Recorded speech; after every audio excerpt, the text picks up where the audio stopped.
رفیع بھائی ہیں یہاں پہ ماشاءاللہ پرانے، اور پرانے دوست ہیں جن کے زمانے کی ٹرینیں بند ہو چکی ہیں،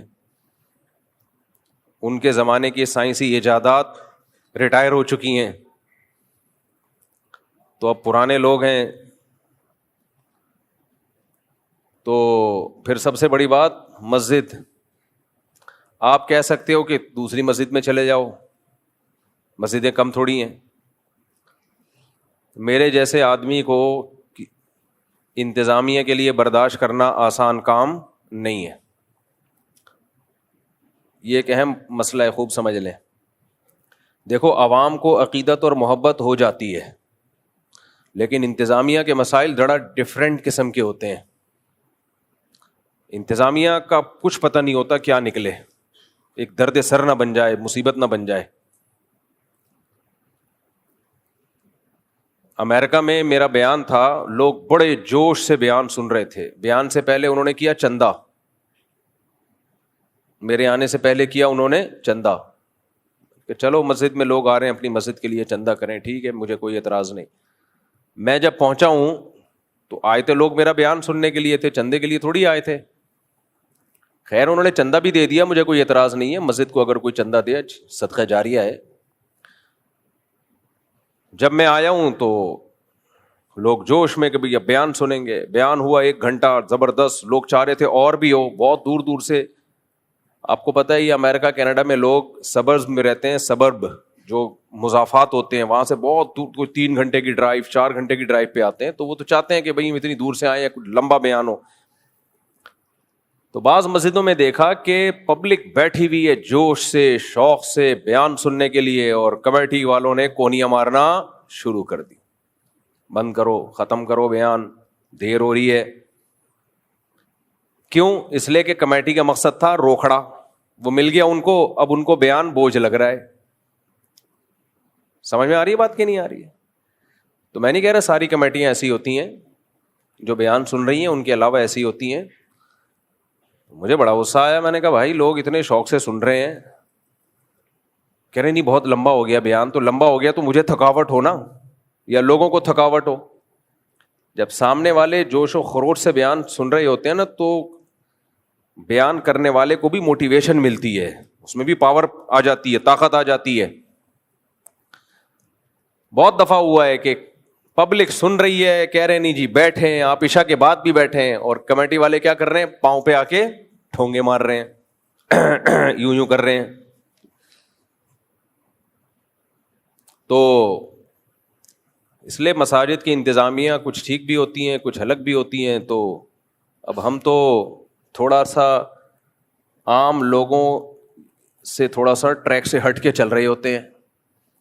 تو اب مجھے خطرہ ہوتا ہے پتہ نہیں یہ برداشت کر پائیں نہیں کر پائیں، ایک نیا مسئلہ کھڑا ہو جائے. اب یہاں کے لوگوں نے تو برداشت کر لیا، مجھے 20 سال بہت ہوتے ہیں برداشت کرنا، عادی ہو گئے ہیں، خوبیاں خامیاں جو بھی ہیں چلو بھائی چلے گا. نئی جگہ جانے کے بعد کیا ہوگا کچھ پتہ نہیں ہے. اس لیے بہتر ہے کہ آدمی جہاں ہے تمیز سے وہیں بیٹھا رہے. باقی مرغیوں کا غم ہے وہ پھر کبھی شیئر کریں گے انشاءاللہ، وہ غم رہے گا. جب بھی آتا ہوں میرا دل چاہتا ہے کہ بس چھوڑو بھی کیا باتیں کروں لے کے. خیر، تو اب ہم سوچ رہے ہیں کہ یہ گندگی کسی طریقے سے ختم کریں. میں پلاننگ کر رہا ہوں مسلسل کہ بھئی یا تو ہم علاقہ چھوڑ کے کسی اچھے علاقے میں چلے جائیں، ڈیفینس چلے جائیں، ملیر کینٹ چلے جائیں، یا کوئی صاف ستھرا علاقہ وہاں چلے جائیں، یا پھر دوسرا آپشن یہ ہے کہ اپنے علاقے ہی کو اچھا بنا لیں. کیا خیال ہے بھائی؟ تو میں آج کل اس پہ ورک کر رہا ہوں، تو کہ کیسے اپنے علاقے کو ہم صاف ستھرا رکھ سکتے ہیں. پہلے ہم کوشش کریں گے علاقے کے ناظم سے ملیں کہ بھائی گورنمنٹ کا کام ہے تو اللہ کا واسطہ آپ کر لو. گورنمنٹ نہیں کرے گی تو پھر ہم علاقے کے لوگوں کو جمع کریں گے کہ انسان کے بچے بن جاؤ، سب مل جل کے پیسے جمع کرتے ہیں، کوئی میکینزم بناتے ہیں کہ علاقہ صاف ستھرا رہے. اور صاف ستھرا کرنا کوئی کمال نہیں ہے، صاف ستھرا رکھنا مسئلہ ہے. اللہ کرے اس مہم میں کامیاب ہو جائیں، ورنہ پھر صبر کے علاوہ ہمارے پاس کوئی آپشن نہیں ہے. کیا خیال ہے رفیع بھائی؟ کوشش کرنی چاہیے نا. اور میرا ارادہ یہ ہے کہ ایک مہم کی صورت میں یہ کام کروں گا, اس کا ولاگ بھی بناؤں گا. اگر ہم اس میں کامیاب ہو جاتے ہیں کہ دیکھو ہمارے علاقے میں کتنا صاف ستھرا ہو گیا, بالکل نیٹ کلین, گلیاں چمک رہی ہیں, اگر ہم اس مہم میں کامیاب ہو گئے تو جو پروسیس ہم نے اختیار کیا تھا پورا ایک ایک اسٹیپ بائی اسٹیپ اس کا ولاگنگ کر کے ریکارڈ کر لیں گے, تو کراچی کے دوسرے علاقے والوں کے لیے بھی ایک یوں سمجھیں کہ ایک نمونہ ہوگا وہ, کہ بھئی آپ حکومت کی سے امیدیں مت لگاؤ. دیکھو ہمارے گھروں کو گورنمنٹ آ کے صاف کرتی ہے بھائی, گٹر بند ہو جائے گورنمنٹ آتی ہے, کچھ خود ہی کرتے ہیں نا, اور بھی بہت ساری چیزیں جو ہم خود صاف کرتے ہیں. ہم گورنمنٹ کے بل بوتے پہ نہیں ہوتے, ہم اپنے بستروں کو صاف کرنا, گھر کے برتنوں کو صاف کرنا, ماسیاں لگائی ہوئی ہوتی ہیں, خود کر رہے ہوتے ہیں, بیسیوں ڈیپینڈ نہیں کرتے. تو ایسے ہی بھائی ایک گلی کو سب گلی والے مل کے بھی تو صاف کر سکتے ہیں, لیکن ایک سسٹم ہونا چاہیے, وہ سسٹم ہمارے پاس نہیں ہے. تو اس پہ میں کوشش کر رہا ہوں, کام کر رہا ہوں, ابھی شروع کیا میں نے. یہ میرا کام ہے نہیں لیکن مجبوری ہے, کیا کریں بھائی, جب آپ لوگ نہیں کرو گے تو مولانا صاحب کریں گے نا. یہ تو اپنا علاقہ صاف کریں گے انشاءاللہ, پھر ہم بتائیں گے بھائی یہ اگر ہو گیا, نہیں ہوا, کیونکہ اس میں لوگوں کا تعاون ضروری ہے. اور اس میں جس سے بھی مشورہ کیا ہے, سب سے بڑا مسئلہ یہ ہے کہ لوگ پیسے نہیں نکالتے جیب سے, یہ بڑا مسئلہ ہے. کسی سے 50 روپے نکلوانا, خون پسینہ نکل جاتا ہے آدمی کا, خون پسینہ نکل جاتا ہے, لوگ نہیں دیتے. یہ تو گورنمنٹ آپ سے گیس اور بجلی کے بل لے لیتی ہے, کیونکہ نہیں دو گے تو گیس کاٹ کے چلی جائے گی, تو مجبوری ہے دے دیتے ہیں, ورنہ یہ بھی کوئی نہیں دیتا. یہ بہت بڑا مسئلہ ہے ہمارے ساتھ کہ حق لیتے ہوئے تو ہم سب آ جاتے ہیں, حق دینے کے لیے بہت بڑا مسئلہ ہوتا ہے ہم لوگوں کے ساتھ. تو کوشش کریں گے, کامیاب ہو گئے تو ٹھیک ہے, نہیں تو خیر. تو میں تو آئنسٹائن کے نظریہ اضافت بیان کر رہا تھا کہ کسی صاف ستھرے علاقے, ہمارے حضرت مفتی رشید احمد صاحب جو تھے نا, بہت زیادہ صاف ستھرے تھے, بہت سے بھی زیادہ, حالانکہ وہ تو باہر ملکوں سے ہو کے نہیں آئے تھے, اتنے صاف ستھرے تھے. وجہ کیا تھی؟ ہماری جو روایات تھی نا ہندوستان میں, وہ یہ والی نہیں تھی جو آج چل رہی ہیں. ہماری جو ہندوستان میں روایات تھیں وہ صفائی ستھرائی والی ہی تھی. مسلمان بہت صاف ستھرے ہوا کرتے تھے. ہمارے حکمرانوں نے ہم کو میلا بھی کر دیا اور الحمدللہ ہم کو گندا بھی کر دیا. خیر, تو میں یہ عرض کر رہا تھا کہ کسی بھی چیز کو سمجھنے کے لیے اس کے اپوزٹ کو سمجھا جاتا ہے. آپ صاف ستھرے علاقے سے آؤ تو گندگی آپ کو بری لگے گی, گندے علاقے سے جاؤ تو صفائی آپ کو بہت اچھی لگے گی. میں جب باہر ملکوں میں جاتا ہوں 3 دن تک صرف سانس لیتا رہتا ہوں. آپ بھی آسٹریلیا گئے تھے نا, یہ بھی ان کا فون آیا, مفتی صاحب عجیب ہی, جو انڈا موڑ سے گئے تھے آپ, اس لیے. تو آدمی کہتا ہے پتہ نہیں کہاں آ گیا, میں جنت میں آ گیا یا جنت الفردوس میں آ گیا. سانس لے رہا ہوتا ہے, صفائی ستھرائی, 3-4 دن تو سیٹ ہونے میں لگتے ہیں کہ میں جاگ رہا ہوں, میں سو تو نہیں رہا. مجھ پہ کچھ زیادہ اثر ہوتا ہے, میں نہیں کہہ سکتا ہر ایک پہ ہوتا ہوگا, مجھ پہ کچھ زیادہ ہی ہوتا ہے. 3 دن تک تو بس میں سانس لیتے رہتا ہوں کہ یار خاندانی قسم کی آکسیجن مل رہی ہے, کیونکہ پتہ چلتا ہے باڈی پہ اثر محسوس ہوتا ہے. ایسا ذہن کو سکون ملتا ہے, اتنا سکون ملتا ہے کہ آپ کی سوچ یہ بالکل ایسا ہی ہے جیسے کوئی بہت میلا کچیلا گندے کپڑے ہو, آپ اس کو جا کے نہلا دو, وائٹ کاٹن کلف پہنا کے, خوشبو لگا کے, ایئر کنڈیشن میں بٹھا دو اور بولو اب کیسا سکون مل رہا ہے. کسی بھنگی کے ساتھ یہ کام کرو کیسا لگے گا اس کو؟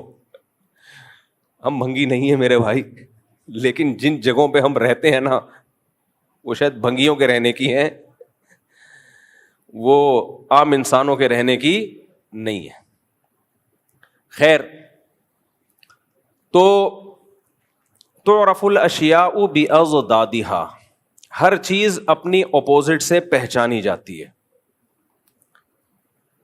تو جیسے ہمیں یہاں گندگی نظر آتی ہے تو ہمیں وہاں کی صفائی کی بہت زیادہ قدر ہوتی ہے. باہر ملکوں میں بہت اچھے لگتے ہیں وہ صاف ستھرے علاقے.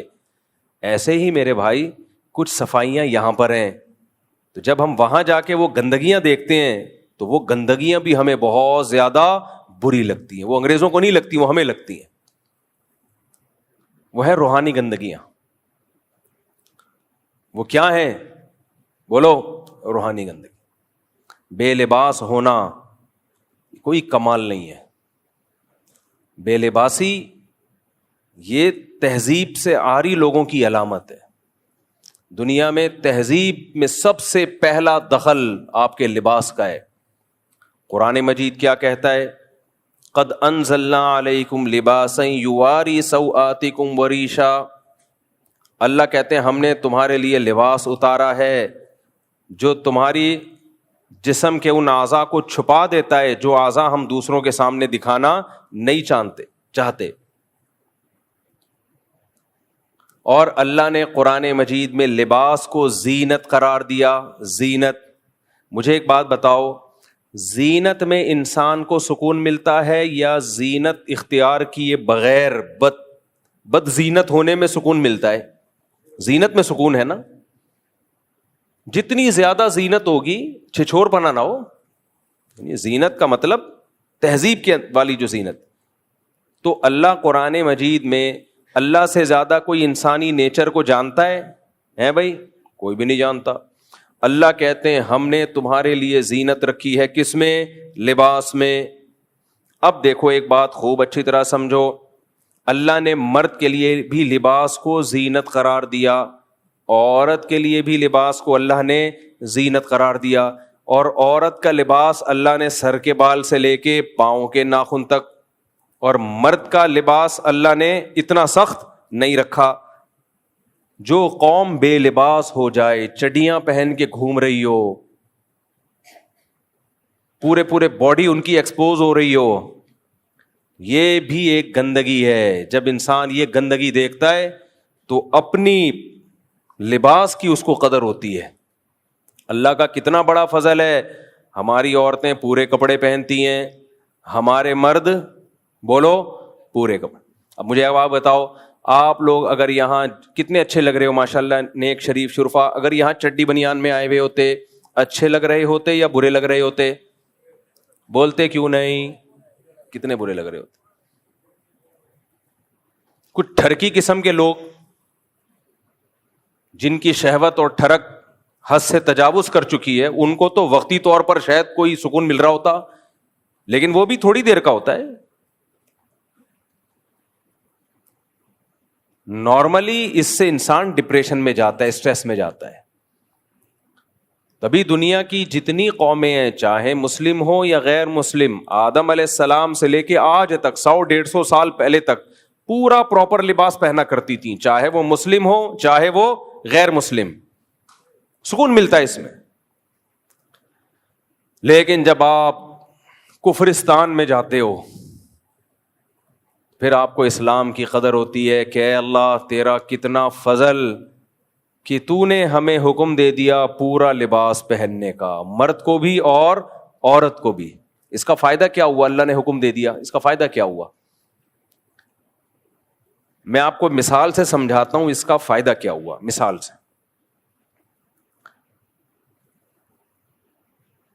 آپ کو کوئی بیماری تھی، ڈاکٹر نے کہا کہ ڈاکٹر کو پتا تھا کہ اس بیماری کا علاج اس میڈیسن میں ہے، اس دوا میں ہے جو ذرا کڑوی ہے. آپ بلا وجہ ڈاکٹر سے الجھ رہے ہو اور کہہ رہے ہو کہ دلیل سے ثابت کرو کہ اس دوا میں میری شفا ہے. یا اور آسان کر دیتا ہوں، آپ دلیل سے ثابت کرو کہ اس انجیکشن میں میری شفا ہے. اب ڈاکٹر دیکھ رہا ہے کہ یار اس انجیکشن کو اگر نہیں لگایا گیا یہ بندہ مر جائے گا، اور میں دلیل سے ثابت کرنے آ گیا تو اس میں ایک نئی ڈیبیٹ شروع ہو جائے گی. اس کو سمجھائے گا کون؟ کیونکہ اس کی عقل ڈاکٹر کی عقل کے برابر نہیں ہے. عقلیں لامحدود ہوتی ہیں یا محدود ہوتی ہیں؟ بولو. دنیا میں کوئی انسان ایسا ہے جسے اللہ تعالی نے غیر محدود صلاحیت دی ہو؟ کوئی ہے ایسا انسان؟ آپ وزن اٹھا سکتے ہو 10 کلو 20 کلو بہت 30 کلو، کیا دنیا میں کوئی ایسا انسان دیکھا جو لامحدود ویٹ اٹھا سکتا ہو ہے بھائی؟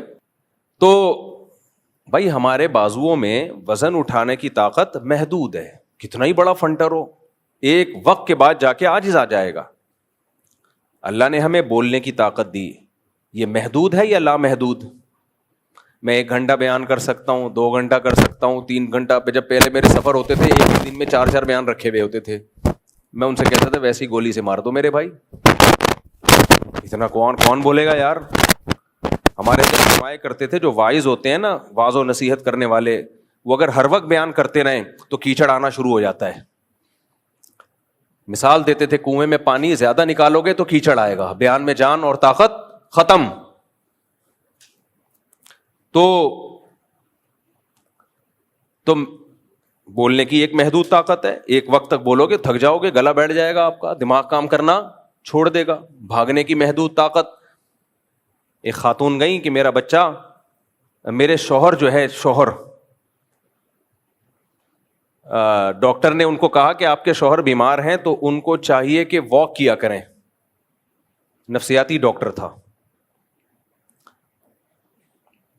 دماغی ڈاکٹر ہوتے ہیں نا، جو نفسیاتی تو نہیں کہنا چاہیے، نفسیات کا علاج کرنے والے، نفسیاتی کا مطلب تو خود بیچارہ نفسیاتی، لیکن وہ تھا بھی نفسیاتی۔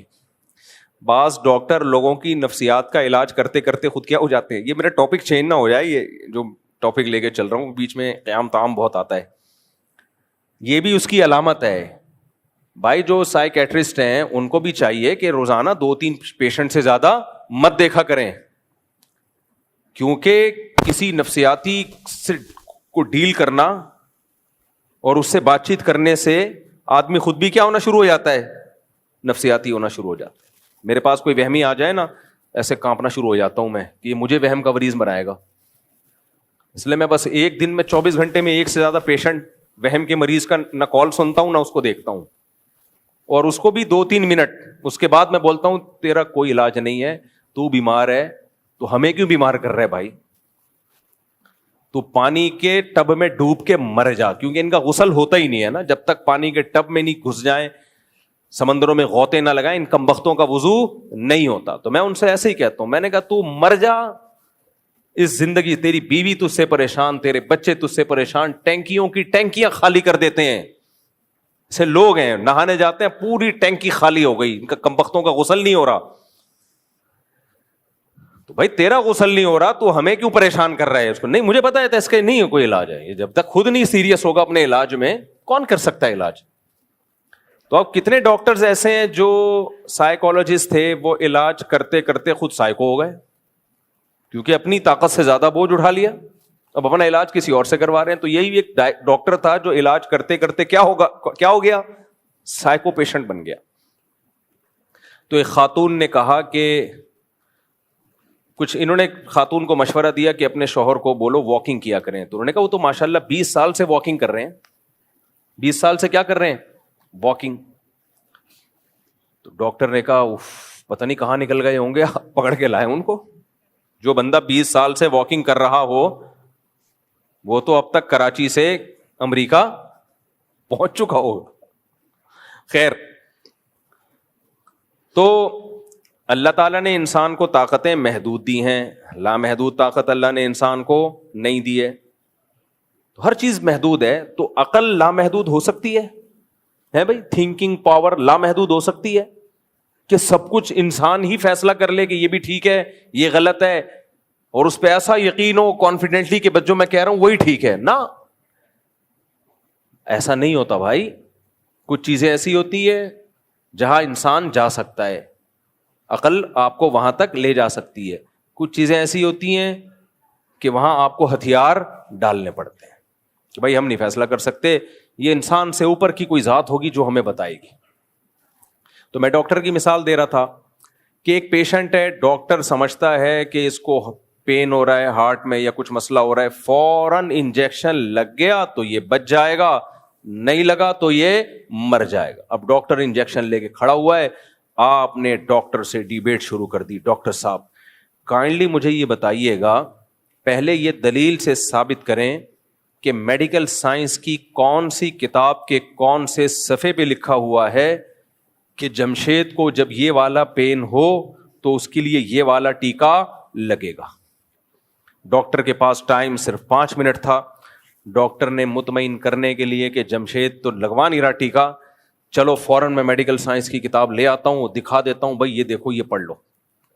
اب جمشید نے کہا کہ اس کی کیا دلیل ہے کہ یہ جو کتاب میں لکھا ہے یہ صحیح لکھا ہے؟ ہو سکتا ہے آپ نے غلط کتاب ہو, مستند کتاب ہو. اب وہ بحث میں لگ گیا. ڈاکٹر کو پتا ہے کہ 5 منٹ سے زیادہ اگر میں نے دیر کر دی تو اس کا انا للہ ہو جائے گا. اب ڈاکٹر اگر آپ کا خیر خواہ ہے تو ہاتھ پاؤں باندھے گا اور ٹھوک دے گا. ٹھوکے گا بھی اس جگہ پہ جہاں, یعنی بازو میں ٹھوکنے میں تو یہ نا ذرا سا ہل گیا تو مسئلہ ہو جائے گا, تو اس پوائنٹ پہ ٹھوکے گا. کیا خیال ہے کہ بھائی فوراً انجیکشن ٹھوک دو, بحث بات میں ہوتی رہے گی. تو یہ جو ڈاکٹر نے انجیکشن ٹھوک دیا, یہ مریض کے ساتھ خیر خواہی کی یا نہیں کی؟ کہ مریض بے وقوف ہے, الجھ رہا ہے ڈاکٹر سے. مریض بے وقوف ہے, الجھ کس سے رہا ہے؟ ڈاکٹر سے. تو یاد رکھو انسان بے وقوف ہیں, الجھتے ہیں کس سے؟ اللہ سے. کس سے الجھتے ہیں؟ اللہ سے. اللہ نے کہا عورت کو پردہ کرو, انسان کہہ رہے نہیں, میرا جسم میری مرضی. پردہ تو دل کا ہونا چاہیے. باہر ملکوں میں, مغربی دنیا میں, ویسٹرن کنٹریز میں پردہ نہیں ہے. کہتے ہیں یہ کیا ہے, خام خام میں عورت کو تم نے چادروں میں لپیٹ دیا. ابھی آپ حیران ہو گئے, کینیڈا میں, یہ تو اللہ کا شکر ہے ہم نے وہ منظر اپنی آنکھوں سے دیکھا نہیں. کینیڈا میں ہمارے جانے کے بعد اگلے دن, میرے جانے کی وجہ سے نہیں ویسے ہی, کچھ لوگ مرد اور عورتیں بالکل برہنہ احتجاج کر رہے تھے. مجھے لوگوں نے بتایا کہ فلاں محلے میں آج کل یہ احتجاج چل رہا ہے, بالکل نیوڈ. سمجھنے کے نہیں سمجھ. اب ایسا نہ ہو آپ لوگ ٹکٹ کٹا کے, ہمارے حضرت فرمایا کرتے تھے کہ جب علماء ان ملکوں کی بے حیائی بیان کرتے ہیں تو وہ بیان تو اس لیے کر رہے ہوتے ہیں عبرت کے لیے, لیکن فرماتے تھے کہ نوجوانوں کے سامنے نہ بیان کیا کریں, وہ کہیں گے یار اب تو جانا بنتا ہے, اب تو جانا بنتا ہے.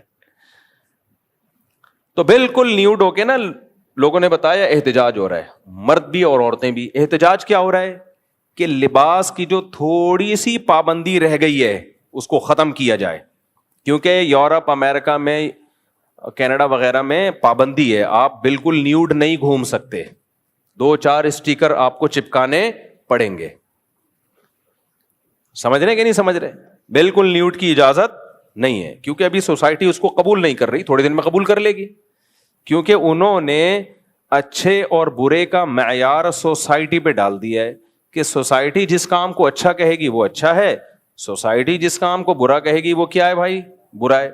تو اب تک سوسائٹی اس کو اچھا نہیں کہتی, میجورٹی سوسائٹی کہتی ہے 1-2 اسٹیکر رہ گئے ہیں وہ لگنے چاہیے, کیونکہ ہماری پرمپرا ہے, ہماری روایات ہیں کہ ہم بالکل نیوڈ ہو کے نہیں گھومتے. تو اپنی پرمپرا کو, تو اس پرمپرا 2-3 اسٹیکروں کے خلاف احتجاج ہو رہا ہے. نہیں آئی میرا خیال ہے. اس احتجاج سے تکلیف کس کو ہو رہی ہے؟ اسٹیکر بنانے والی کمپنیوں کو. میرا خیال ہے, مجھے نہیں پتا, لیکن ان کمپنیوں کا تو بیڑا غرق ہوگا نا. لباس تو مارکیٹ سے کیا ہو گئے یار, اب تو چڈی بنیان والی کمپنی ہے وہ بھی ٹھپ ہو جائیں گی. کیا خیال ہے کہ یار 2-3 چیزیں رہ گئی ہیں. تو احتجاج چل رہا تھا مرد اور عورتوں کا کہ بھائی یہ پابندی ختم کی جائے, جس کی مرضی پہنے, جس کی مرضی بولو نہ پہنا. کیا دقیانوسی ہے. دلائل ان کے پاس بھی ہیں. اب ہم کہہ سکتے ہیں اس سے تو بے حیائی پھیلے گی, اس سے تو یہ ہوگا, اس سے تو وہ ہوگا. تو وہاں وہ لوگ جواب دیتے ہیں کہ یہ ٹھرکیوں کو کہ ہاں بے حیائی پھیلے گی, وہ کہتے ہیں ہم تو یوز ٹو ہیں. عورتیں بے لباس جا رہی ہوتی ہیں, کوئی گورا نظر اٹھا کے بھی نہیں دیکھتا ان کو.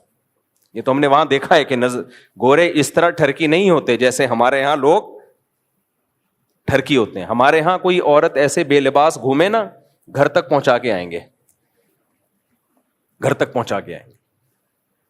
دلیل ان کے پاس بھی ہے کہ دیکھو یہ جو ایشیائی ملکوں میں ٹھڑک ہے اتنی، یہ اسی وجہ سے تو ہے کہ انہوں نے کبھی بے لباس عورت دیکھی نہیں ہوتی، پاگل ہو جاتے ہیں دیکھ کے. تو جب یہ چیز عام کر دو گے تو پاگل ہونا بند ہو جائیں گے. دے دو آپ جواب دلیل سے، بیٹھ کے بحث کرتے رہو فضول. تو ہومو سیکسولیٹی کو جو لیگل کیا وہ بھی یہی کہ بھائی اس کے غلط ہونے کی کیا دلیل ہے. ایک انگریز نے مجھ سے بحث کی کہ یہ کیوں غلط ہے. میں نے کہا بھائی غیرت کوئی چیز ہوتی ہے، ان کی غیرت کیا ہے بھائی، واٹ از غیرت؟ یہ تو کلچر بتاتا ہے یہ غیرت ہے، یہ بغیرتی ہے. بولا چلو آپ بحث کر سکتے ہو بھائی، اس سے نسل ختم ہو جائے گی. ہو جائے تو نسل بچا کے کیا کرنا ہے؟ تو کسی چیز کا وہ کہہ رہے ہیں، ہم یہ تھوڑی کہہ رہے ہیں کہ زبردستی کرو، جو نہیں کر رہا نہیں کرو. جس کو شی پسند ہے وہ شی کی طرف جائے، جس کو ہی پسند ہے وہ کدھر جائے؟ ہی کی طرف جائے. تو اپنا ذاتی معاملہ ہے، کیوں جبر کیوں کر رہے ہو؟ اب ایک آدمی کو جمشید سے محبت ہو گئی، آپ کیوں اس کی محبت ختم کروا رہے ہو یار؟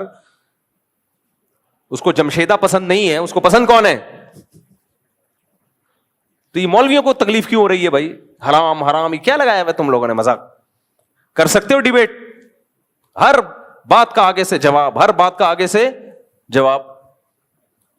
لوط علیہ السلام نے اپنی قوم سے کہا تھا نا کہ تم مردوں سے بدفعلی کرتے ہو، تم کیا بے حیائی کے کام کر رہے ہو.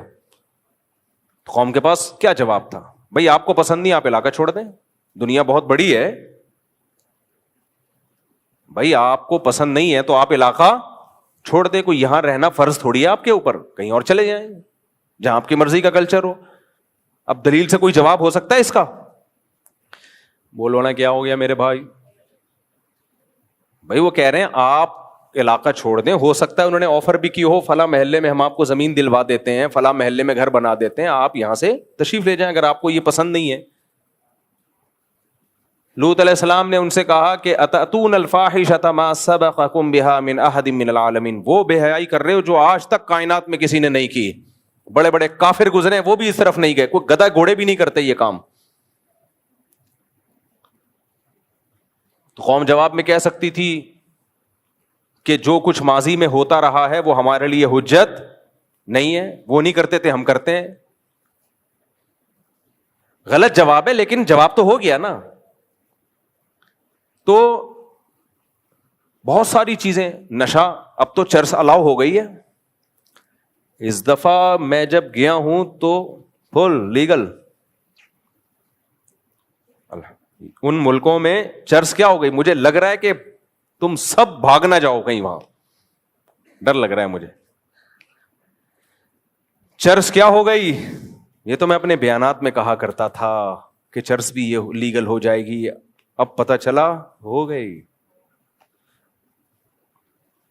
لیگل ہو گئی. لیکن چرسی ویسے نہیں ہے جیسے ہمارے یہاں ہے. ہمارا چرسی گندا میلا گٹر کے ڈھکن برساتی نالے میں، وہاں مجھے کوئی برساتی نالوں میں چرسی نظر نہیں آئی. چرس پینے کے آداب ہیں، آداب ہیں، تمیز سے چرس پیئیں، پڑھا لکھا. ہمارے ہاں چرسی اتنا گندا کیوں ہوتا ہے؟ اللیگل کام کر رہا ہے، مل نہیں رہی، مہنگی بہت ہے. چرسی ہیروئن کی زیادہ مسئلے کر رہے ہیں ہمارے یہاں، مہنگی بہت ہے، ساری جائیدادیں بیچ دیتا ہے. حکومت سپورٹ نہیں کر رہی، محلے خاندان والے سپورٹ بولو نہیں کر رہے، چاروں طرف سے سلواتیں. ایک بیچارے کو برساتی نالا ملتا ہے، وہاں بیٹھ کے پھر اپنے جیسے اور بھی نظر آتے ہیں تو گندا بھی ہو جاتا ہے، میلا بھی ہو جاتا ہے. لیکن اگر گورنمنٹ سپورٹ کرنا شروع کر دے ان ہیروئنچیوں کو، اور خود گورنمنٹ میں اسمبلی میں موجود لوگ پینا شروع کر دیں، تو وہ برساتی نالوں میں بیٹھ کے نہیں پیئیں گے میرے بھائی، وہ ڈیفینس اور کلفٹن کے لگژری ہوٹلز میں بیٹھ کے میٹنگ کے دوران پیئیں گے. اور چرس کا نام چرس نہیں ہوگا، اینٹی ڈپریشن پاؤڈر. کتنا اچھا نام ہے، جس کو انگلش نہیں آتی وہ تو اسی نام پہ مر جائے. نشہ اتنا عام ہے بھائی. یہ گندگی ہماری سوسائٹی میں بولو نہیں ہے. یہ ننگا پن دیکھ دیکھ کے آدمی پاگل ہو جاتا ہے. کیا ہے یار، کوئی تہذیب کوئی چیز ہوتی ہے؟ خدا کی قسم اس سوسائٹی نے عورت کا جو حشر کیا ہے ہائے ہائے ہائے، دنیا میں سب سے بڑا ظلم عورت کے ساتھ اس سوسائٹی میں ہے. آپ کہہ سکتے ہو کہاں ہے مفتی صاحب، کیا باتیں کر رہے ہو، کیا چشمہ لے جانا بھول گئے تھے؟ عورت تو اتنی آزاد ہے، کوئی عورت کو ٹچ کرے تو کیس ہو جاتا ہے. ہائے ہائے ہائے ہائے، وہی ہے آئنسٹائن کا نظریہ اضافت تمیز سے پڑھا ہی نہیں تم لوگوں نے. او بھائی، اس کی عورت کو ہماری ان عورتوں کے ساتھ کمپیئر مت کرو جو شوہر کے ظلم برداشت کرتی ہیں. وہ چند فیصد عورتیں ہیں. نارمل جو ہمارے گھروں میں انڈا موڑ میں، ڈیفنس میں، کلفٹن میں رہنے والی عورتیں ہیں، شریف شرفا آپ جیسے لوگوں کی بیویاں، بیٹیاں، بہنیں، ان سے جب کمپیئر کرو گے، خدا کی قسم ہماری عورتیں شہزادیوں اور ملکاؤں کی طرح رہتی ہیں. ملکہ کی طرح رہتی ہیں ہماری عورتیں. بہت عزت ہے ہماری سوسائٹی میں عورت کی، بیٹی کے روپ میں ہو، بہن کے روپ میں ہو، ماں کے روپ میں ہو، بیوی کے روپ میں ہو، دادی نانی کے روپ میں ہو، بہت عزت ہے. ان بڈھیوں کی کوئی عزت بولو نہیں. میں ترس گیا کسی بڈھی کے ساتھ کوئی جوان لڑکا نظر آ جائے یار، کسی بڈھی کے ساتھ کوئی بچے نظر آ جائیں، 2-4 جوان نظر آتے ہوں گی، کوئی 100 میں 1 آدھ ہوتی ہیں. بڈھی یا تو بڈھے کے ساتھ یا کتے کے ساتھ. یار یہ کیا ہے؟ تمہاری نسل کہاں گئی؟ تمہارا خاندان پریوار کہاں گیا جس نے تمہیں اس بڑھاپے میں اکیلا چھوڑ دیا؟ کمپیئر کرو گے تو پتہ چلے گا بھائی صاحب. ابھی ٹک ٹاک پہ، فیس بک پہ خوب ہوشیار رہو. میرے اس کا کلپ بھی بنا کے ڈال دینا لازمی، کیونکہ آج کل کچھ موٹیویشنل اسپیکرز، کچھ افلاطون، کچھ بقرات اور اس دور کے سقراط مارکیٹ میں آ گئے ہیں، جنہوں نے خواتین کے حقوق کے نام پہ عورت کو بگاڑنا شروع کر دیا ہے. بہت تیزی سے یہ کام ہو رہا ہے. ایسے ہی کسی افلاطون کی ایک ویڈیو میں نے پرسوں دیکھی جس میں وہ یہ کہہ رہے ہیں کہ KPK میں، خیبر پختونخوا میں عورت پہ بہت ظلم ہوتا ہے. ان بیچاری عورتوں کو گھروں کے اندر بند کر کے رکھا ہوا ہے اور ان کو پارکوں میں جانے نہیں دیا جاتا. یہ ہوتا ہے اور یہ مردوں کی دسترس میں ہوتی ہیں، اور اگر کبھی پارک میں چلی جائیں تو کوئی مرد چھیڑ کے چلا جاتا ہے. یورپ میں ایسا بولو نہیں ہوتا. یعنی کہنا وہ یہ چاہ رہے تھے. میں KPK بھی گیا ہوں. ان کی عورتیں زیادہ شہزادیوں کی طرح رہتی ہیں بنسبت پنجاب اور کراچی کے. میرا دل چاہ رہا تھا ویڈیو کے اندر گھس کے اس کو گریبان پکڑ کے باہر نکالوں اور KPK میں لے کے جاؤں اور بتاؤں کہ یہاں عورت کی جو عزت ہے نا، تیرا باپ 100 دفعہ مر کے بھی پیدا ہو جائے تو اس عزت کا سوچ نہیں سکتا. مجھے غصہ بہت آیا تھا اس پہ. بے غیرت آدمی، اور پٹھان عورتوں کو خراب کر رہا ہے. عورت کمزور دل کی ہوتی ہے. وہ جب اس طرح کے موٹیویشنل اسپیکر کو سنتی ہے نا، وہ اپنے باپ اور بھائی کے خلاف بغاوت پہ آتی ہے. اس کو نہیں پتا ہوتا مجھے کیا بینیفٹس مل رہے ہیں، لیکن دل کی کمزور ہوتی ہے، وہ فوراً متاثر ہو جاتی ہے. 2-4 انگلش کے ٹھش پش لفظ سیکھ لیے ہوتے ہیں ان کم بختوں نے. مجھے اتنا غصہ آیا کہ یار ان عورتوں کو تم خراب کر رہے ہو جو اچھی بھلی زندگی گھروں میں گزار رہی ہیں. بچے ماؤں کی خدمت کرتے ہیں، مرد سار ایک آدمی پورے خاندان کو کھلاتا ہے. ایسا خوبصورت فیملی سسٹم ہے. میں نے دوستوں سے کہا میرا بس نہیں چل رہا، میں ادھر سے ہی گریبان سے پکڑ اس کو نکالوں کہ بولنے سے پہلے سوچا تو کرو. تم رپورٹیں پیش کر رہے ہو، اس کا امپیکٹ کیا ہوگا؟ اچھی بھلی لائف گزر رہی ہے، گھریلو عورتیں پردے دار، حیا شرم، ان کو تم کس کے مقابلے میں لا کے کھڑا کر رہے ہو؟ مردوں کے مقابلے میں کہ یہ ظلم کر رہے ہیں. باقی ظالم مرد اگر کوئی ہیں، بعض عورتوں نے تبصرہ کیا ہوا تھا، ہاں میرا مرد بہت پیٹتا ہے مارتا ہے. بھائی وہ تو پھر پنجاب میں بھی ہیں، KPK میں بھی ہیں، سندھ میں بھی ہیں، کراچی میں بھی. ان ظالم مردوں کے خلاف آواز اٹھاؤ. کس نے منع کیا ہے؟ ان کا گھروں میں رہنے کو عیب بنا کے پیش کیا جا رہا ہے. اور ان لوگوں کے اپنے گھروں کے حالات دیکھا کرو. نہ بیٹی کا پتہ کہاں ہے اور نہ بیوی کا پتہ. سب مارکیٹ سے کیا ہے؟ شارٹ. پھر لاشیں ملتی ہیں 1 مہینے پرانی جن میں کیڑے پڑے ہوئے ہوتے ہیں. اللہ اس بہن کی مغفرت فرمائے جو مر گئی بیچاری، تھی تو مسلمان. لیکن عبرت کی بات تو ہے نا، جب یہ اداکارہ کی ڈیتھ ہوئی ہے 9 مہینے سے لاش پڑی ہوئی تھی. یہ چاہتے ہیں کہ ہر عورت کا انجام بولو یہی ہو. اور یہ بار بار مثالیں دیتے ہیں مغربی دنیا کی، اس میں عورت آزاد ہے. بھائی تو لے جا اپنی بیوی کو وہاں آزاد چھوڑنا، چڈی پہنا کے گھمانا. بے شرم آدمی یہاں کا ماحول کیوں خراب کر رہا ہے؟ پھر دیکھتا ہوں تیری بیوی تیرا سر کیسے بجاتی ہے. جب وہ جمشید سے تعلقات کرے گی نا، وہاں کا انگریزوں کا جمشید پتہ چلے گا. لوگ وہاں میں نے وہاں مذہب کا رجحان مسلمانوں میں زیادہ دیکھا ہے. امریکہ، کینیڈا، یورپ میں جو مسلمان ہیں ان میں مذہب کا رجحان زیادہ ہے. کیوں؟ انہوں نے وہ فساد اپنی آنکھوں سے دیکھ لیے ہیں. یہ چڑیاں پہننے کا نقصان کیا ہے؟ میں حیران ہوا، وہاں لوگ مدرسوں میں مولانا بن رہے ہیں. ابے پاکستان آ رہے ہیں مولانا بننے کے لیے. میں نے کہا یار تم، یہاں لوگ مدرسوں کو برا بلا کہہ رہے ہیں، یہ فنڈامنٹلسٹ، یہ بنیاد پرست. تم لاس اینجلس میں رہ کے بچے کو بنوریا بھیج رہے ہو پڑھنے کے لیے.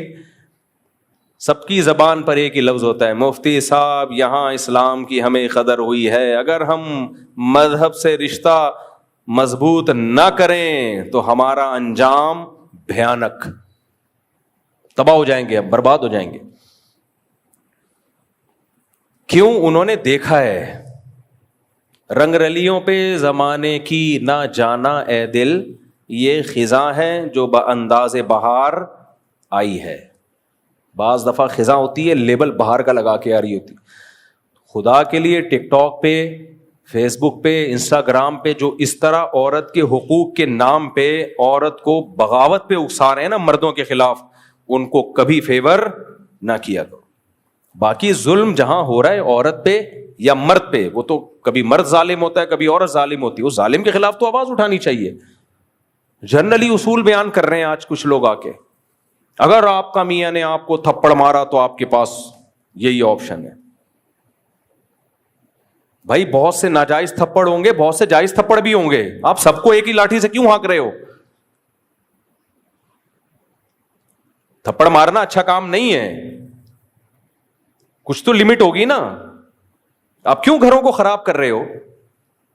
دیکھو اسلام ریلیشن کو فوکس کرتا ہے سب سے پہلے، اور سیکولر لبرل طبقے کی نظر میں ریلیشن کی کوئی ویلیو نہیں ہے. وہ انڈیویجولزم کو فوکس کرتے ہیں. ہر آدمی آزاد ہے، تو ہر آدمی جب انڈیویجول لائف گزارے گا تو وہی حشر ہوگا جو اس اداکارہ کا ہوا ہے. 9 مہینے بعد لاش ملی ہے کیڑے پڑے ہوئے. اور یاد رکھو انڈیویجول لائف گزارنے سے مرد کا اتنا نقصان نہیں ہے، عورت کی ایسی کی تیسی. کیونکہ عورت میں جب تک حسن ہوگا اس کو سب عزت دیں گے. جہاں حسن ذرا سا ڈھلکا، اور خواتین کو اس بات سے غصہ بہت آتا ہے لیکن یہ گراؤنڈ ریئلٹی ہے، مرد کا حسن دیر سے خراب ہوتا ہے، عورت کا حسن بہت جلدی برباد ہو جاتا ہے. جہاں ذرا سا حسن خراب ہوا، اب نہ اس کو ایڈورٹائزمنٹ کے لیے لیا جائے گا، نہ اس کو فلموں میں ہیروئن کا کیریکٹر دیا جائے گا، نہ اس کی وہ ویلیو رہے گی جو حسن و جمال کی وجہ سے تھوڑے دن پہلے ویلیو تھی. نہ مرد اس سے اس کا موبائل نمبر مانگیں گے. پھر وہ ڈپریشن میں جائے گی. یا کوئی انسان کا بچہ مجھ سے شادی کر لے لیکن کوئی شادی کرنے کے لیے بھی تیار نہیں ہوگا. مردوں کو اعتماد ہی ختم ہو جاتا ہے کہ پتہ نہیں اتنے لوگوں سے اس کے تعلقات رہے، ٹھیک ہوگی بھی کہ نہیں ہوگی.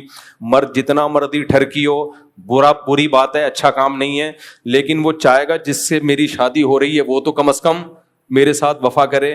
تو اب جب زندگی کے بہاریں ختم تو ڈپریشن شروع. کیا شروع ہو جاتی ہے؟ ڈپریشن. آپ کہتے ہیں نہیں یہ فنکار اداکار لوگ تو بڑے خوش نظر آتے ہیں. بھائی اسٹیج پہ نظر آتے ہیں تھوڑی دیر کے لیے، سمجھ رہے ہو؟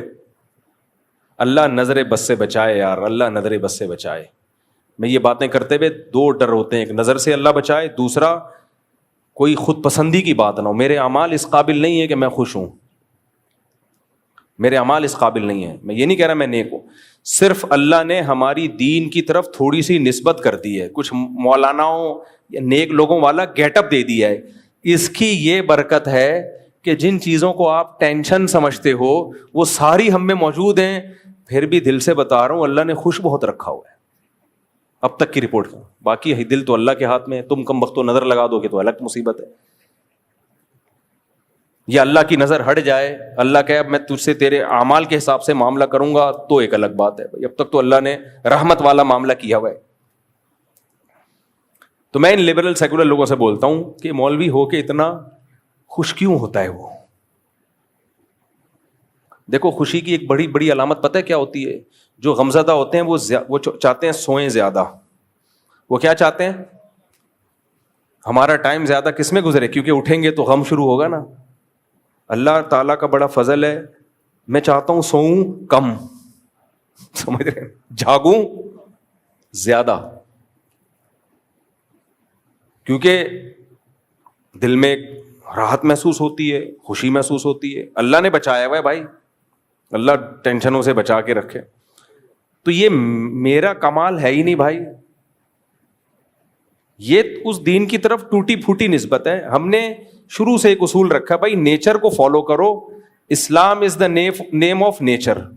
یہ میرا کمال نہیں ہے. میں یہ کیوں اپنے واقعات بیان کر رہا ہوں؟ شو مارنے کے لیے نہیں, ان سیکولر لبرل لوگوں کو سمجھانے کے لیے, اور تم لوگوں کو سمجھانے کے لیے کہ صرف علماء کو سنا کرو, وہ تمہیں بتائیں گے صحیح کیا ہے غلط کیا ہے. یہ جو آج کل یونیورسٹیوں سے فارغ ہو رہے ہیں, یہ صحیح غلط کو مکس کر کے پیش کر رہے ہیں. ان کے پاس خود سیدھا راستہ نہیں ہے, تمہیں کہاں سے سکھائیں گے؟ یہ اکثر یورپ امریکہ سے پڑھ کے آئے ہوئے ہوتے ہیں, تو اس سوسائٹی کا جو حشر ہوا تمہارا بھی یہی حشر کریں گے.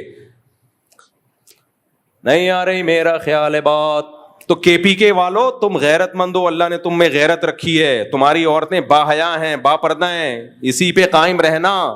ان موٹیویشنل اسپیکر کے چکر میں آ کے عورت کو گھر کی چار دیواری سے آزاد مت کرنا, یہ بیڑا غرق کر دے گی تمہاری سوسائٹی کا. ہاں, جہاں مرد ظلم کر رہا ہے عورت کے اوپر, مار پیٹ رہا ہے بے تحاشا اس کو, چاہے وہ کے پی کے ہو, چاہے وہ پنجاب ہو, چاہے وہ کراچی ہو, وہ تو ہر جگہ ہی ہوتا ہے. اس ظلم کا شریعت نے ایک حل رکھا ہے. اس ظلم کے خلاف تو سب مل کے آواز اٹھانی چاہیے, اور اس پہ سب سے زیادہ آواز بھی علماء اٹھاتے ہیں. بعض علاقوں میں یہ ظلم ہے, بچی کی شادی اس کی مرضی کے بغیر کی جاتی ہے, یہ ظلم ہے, چاہے کراچی میں ہو, چاہے کے پی کے میں ہو, چاہے سندھ میں ہو. اس کے خلاف قانون سازی ہونی چاہیے, لیکن یہ کمبخت کبھی ان چیزوں کے خلاف قانون سازی نہیں کریں گے. ان کا مقصد ہے چڈی بنیان پہنا کے باہر نکال دو اس کو, بس. آزادی کا یہ مطلب ہے ان کے یہاں. بعض علاقوں میں یہ دستور ہے, خاص طور پہ گاؤں دیہاتوں میں, بچی نہیں چاہ رہی ہوتی, اس کی زبردستی ٹھوک دیتے ہیں, جاؤ یہاں. عمر کا بہت فرق ہوتا ہے, زبردستی اس کا نکاح کر دیتے ہیں. یہ تو کہیں بھی ہو, کراچی میں بھی ہوتا ہے, یہ سندھ میں بھی ہوتا ہے, پنجاب میں بھی ہوتا ہے, کے پی کے میں بھی ہوتا ہے. میں نے پوچھا پانی کا, بہت بری, ناراض نہ ہونا. تو ہر جگہ ہوتا ہے یہ. اس کے خلاف تو شریعت میں بھی ہے, تو اس کا حل شریعت ہے. ہمارے طلبہ جب کے پی کے سے پڑھنے کے لیے آتے ہیں, بلوچستان سے, سندھ سے, پنجاب سے, تو میں ان کو بتاتا ہوں, اور میں نہیں, ہمارے سب ٹیچرز طلبہ کو بتاتے ہیں, دیکھو تم جب اپنے علاقوں میں جاؤ گے تو تم نے اپنے علاقے میں یہ تبلیغ کرنی ہے کہ ہم نے اسلام کو فالو کرنا ہے, کلچر کو فالو بولو نہیں کرنا. اگر کلچر میں یہ ہے کہ بیٹی کا زبردستی نکاح کرا دیا جائے تو یہ کلچر شریعت کے خلاف. اگر کلچر میں یہ ہے کہ بیٹیوں کو وراثت نہیں ملتی تو یہ کلچر شریعت کے خلاف. اگر کلچر میں یہ ہے کہ شوہر صبح و شام دھنائی لگاتا ہے بیٹی کی اور تمہاری سوسائٹی میں طلاق نہیں ہے تو یہ کلچر کے خلاف, طلاق لے لو اس سے. بعض علاقوں میں ڈیورس کو اتنا برا سمجھتے ہیں, بس ڈیورس ہو گئی تو پتہ نہیں کیا ہو جائے گا. کچھ بھی نہیں ہو جائے گا بھائی. اگر ظلم کر رہا ہے تو ماں باپ کو چاہیے اپنی بیٹی کو فیور کریں, ڈیورس لیں اس سے. ایسے موقع پہ تو زبردستی ڈیورس لینا بھی جائز ہے. ایسے واقعات میرے علم میں پنجاب میں, کوئٹہ میں, کے پی کے میں, کراچی میں, سندھ میں بعض لڑکیوں پہ بے انتہا ظلم ہو رہا ہے شوہروں کی طرف سے, مگر ان لڑکیوں کے ماں باپ ان کا ساتھ نہیں دیتے. ان کا خیال یہ ہوتا ہے کہ ہم نے شادی کر کے ایک بوجھ سر سے اتار دیا ہے, اب مرو جیو وہیں. یہ حرام ہے, غلط ہے. آپ کی بیٹی آپ کے جگر کا ٹکڑا ہے. اگر واقعی ظلم ہو رہا ہے تو اللہ نے مرد کو بنایا اس لیے, وہ عورت کا محافظ ہے. ڈر ہونا چاہیے اس کو, آپ کے بہنوئی کو, آپ کے داماد کو. بھائی کسی جس کی بہن بیٹی میرے نکاح میں ہے وہ غیرت لیس نہیں ہے. اور یہ کام بھی گورنمنٹ نہیں کر سکتی, گورنمنٹ تو بیڑا غرق کرے گی. حکومت جہاں عدالتوں میں کیس جاتے ہیں نا, تو جو جڑنے والی بات ہوتی ہے وہ بھی آپشن ختم. باہر ملکوں میں تو بہت ہے. ہمارے دوست بتاتے ہیں کہ یہاں اگر ہمارا میاں بیوی کا جھگڑا ہو اور کوئی این جی او بیچ میں کود گئی یا کورٹ آ گئی, وہ طلاق کروا کے چھوڑتی ہے. اور ایسا رلائے گی نا بچوں کو, یہ ہر جگہ, یہاں بھی ہے وہاں بھی ہے, پاکستان میں بھی ہے. تو این جی اوز تھوڑی ہمارے مسائل حل کریں گی. یہ کون ہے بھائی؟ خواتین کو باغی بنایا جا رہا ہے کہ تم اپنے شوہر کے خلاف تھانے میں جاؤ, تم اپنے باپ کے خلاف کورٹ میں جاؤ. کورٹ نہیں رکھے گی تمہیں بھائی, وہ کچھ نہیں لگتی. عورت کا جو نیچرل جو گارڈین ہوتے ہیں, جو محافظ ہوتے ہیں, وہ اس کا باپ اور اس کا بھائی. کے پی کے میں خاندانی نظام مضبوط ہے. بہن کے پیچھے بھائی بھی ہے, باپ بھی ہے, کئی بھائی, کئی چاچے زاد. فیملی پلاننگ والوں نے نسل روک کے یہ آپشن بھی عورت سے ختم. کتنی خواتین کی کالز آتی ہیں, مفتی صاحب میرا شوہر مجھ پہ ظلم کرتا ہے. میں کہتا ہوں اپنے بھائی کو بتاؤ, میرا بھائی ہے ہی نہیں. یا ایک بھائی ہے وہ کینیڈا میں رہتا ہے, وہ اپنی زندگی میں مست ہے. ایک کیوں ہے بھائی؟ بھائی تو 4-5 ہوتے ہیں. چاچا کو بتاؤ, چاچا مارکیٹ سے شارٹ. اب کون روکے گا اس ظلم سے؟ وہ ڈیورس لے کے جائے گی کہاں؟ پھر ہمارا سیکولر طبقہ کہتا ہے جاب کرے. اس کے پاس حل کیا ہے؟ جاب کرے. آپ کیا سمجھتے ہو جاب کر کے اس کی عزت محفوظ ہو جائے گی؟ جب سب کو پتا چلے گا شوہر لیس عورت ہے, تو ایسے کیسز ہیں, میں کسی کا راز فاش نہیں کرتا, بڑے بڑے مارٹ ہیں, مال ہیں, جن کے مینیجروں نے جبری زنا کیے ان لڑکیوں کے ساتھ کہ جو طلاق یافتہ تھیں, جاب کر رہی تھیں, اور وہ لڑکیاں پھر مجھے آ کے بتا رہی ہمارے ساتھ یہ ریپ ہو رہا ہے, یہ زیادتی ہو رہی ہے. ہمارے سیکولر لبرل طبقے پہ ان بغیرتوں پہ کوئی فرق نہیں پڑے. قیصر احمد راجہ صاحب ہے نا, اللہ ان کی عمر میں برکت دے, سیکولر لوگوں کے خلاف بہت مضبوط کام کر رہے ہیں. ان کو زیادہ سے زیادہ پروموٹ کرو آپ لوگ. ایک اکیلا آدمی کھڑا ہوا ہے جو ان لبرلز کو, نام نہاد لبرلز کو, انہی کی زبان میں جواب دے رہا ہے. مجھے وہ قیصر احمد راجہ اس لیے پسند ہے کہ ہمارے جتنے بھی جو دنیاوی تعلیم حاصل کرنے والا طبقہ ہے نا, یہ بجائے ان کو ادھر لانے کے آدھا ادھر ہی کھسک چکا ہوتا ہے, آدھا ادھر کھسک چکا ہوتا ہے. اس لیے میں اس کے لیے بہت دعائیں بھی کرتا ہوں, قیصر راجہ کے لیے, اور میں لوگوں کو ترغیب بھی دیتا ہوں بھائی پروموٹ کرو, کیونکہ یہ اس وقت کا جو فتنہ ہے نا وہ بت پرستی نہیں ہے.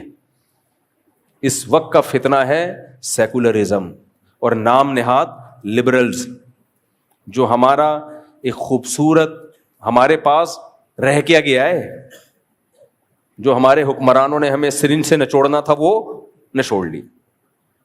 کچھ خوبیاں رہ گئی ہیں, ان کا بھی بیڑا غرق. میں بار بار کہتا ہوں ہمارے پاس مذہب اگر نہ ہوتا نا, ہم انتہائی بدترین زندگی گزار رہے ہوتے. ہمارے پاس اگر کچھ خیر بچی ہے تو ہمارے سسٹم کی وجہ سے نہیں بچی ہے. ہمارے سسٹم میں عدالتوں کا سیٹ اپ دیکھ لو, ہر چیز کو دیکھ لو. یہ مذہب بچا ہے جس نے ہمیں تھوڑا سا انسان بنا کے رکھا ہوا ہے. یہ بھی چھین لو گے تو ختم, سب سے زیادہ عورت کی عزت پامال ہوگی.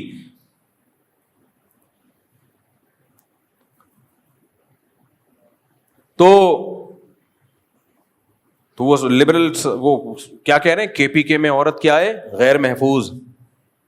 مجھے خیال ہوا اس کو میں اندر گھس کے گریبان سے باہر نکالوں. کوئی ایسی ٹیکنالوجی ابھی تک آئی نہیں ہے, ورنہ کیونکہ بعد میں غصہ ٹھنڈا ہو جاتا ہے.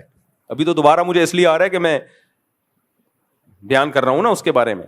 اسی وقت گریبان سے باہر نکالوں اور میں بولوں کہ کے پی کے میں, ہمیں یاد ہے مغربی ممالک میں کسی کنٹری کا نام نہیں لیتا, یہ تو کامن مسئلہ ہے. ہمارے دوست نے بتایا 16 سال کی لڑکی کے ساتھ جنسی زیادتی ہو رہی تھی. پاکستانی نے بتایا, کہہ رہے میں نے پولیس کو بلوا کے وہ زیادتی رکوائی. میں نے کہا یار 16 سال کی لڑکی کا کوئی باپ اور بھائی نہیں تھا جس کے ساتھ یہ جنسی زیادتی ہو رہی ہو؟ پولیس کیوں آ رہی ہے؟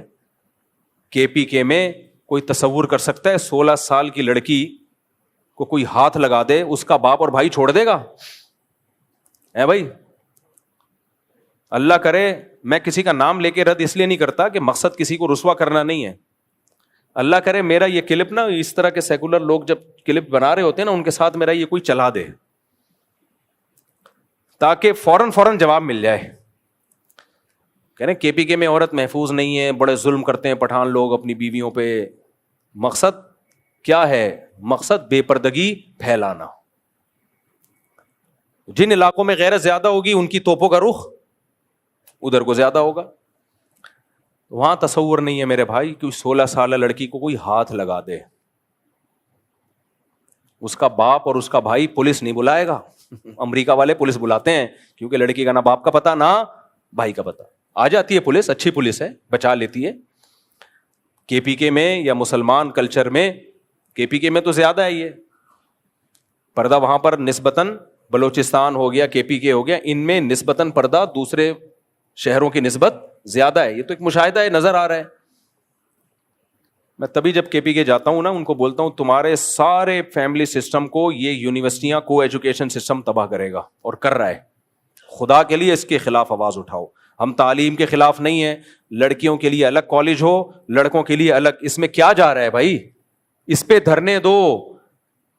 اسلامی جتنی بھی سیاسی جماعتیں ہیں ان کو بولو بھائی ہمارا یہ ہمارے خاندانی نظام کو بچاؤ, ہماری بچیاں باغی ہو رہی ہیں, ہمارے بیٹے باغی ہو رہے ہیں, کو ایجوکیشن سسٹم نہیں چاہیے ہمیں. اس پہ جب مضبوط آواز اٹھے گی تو کام ہوگا. کوئی آوازیں نہیں اٹھا رہا, نہ ہماری دینی تنظیمیں اٹھا رہی ہیں, نہ ہمارے مذہبی طبقہ آواز اٹھا رہا ہے.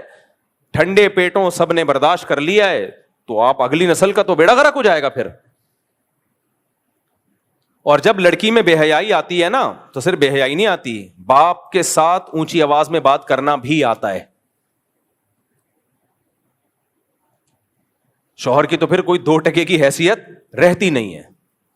اور بالآخر یہی ہوگا, ایسی عورت انڈیویجول ہو جاتی ہے, باپ نے تعلق ختم, بھائی نے تعلق ختم. اینڈنگ کیا ہوتی ہے؟ وہی ہوتی ہے جو 9 مہینے بعد لاش ملی. سمجھ رہے ہو؟ یہ اینڈنگ ہوتی ہے.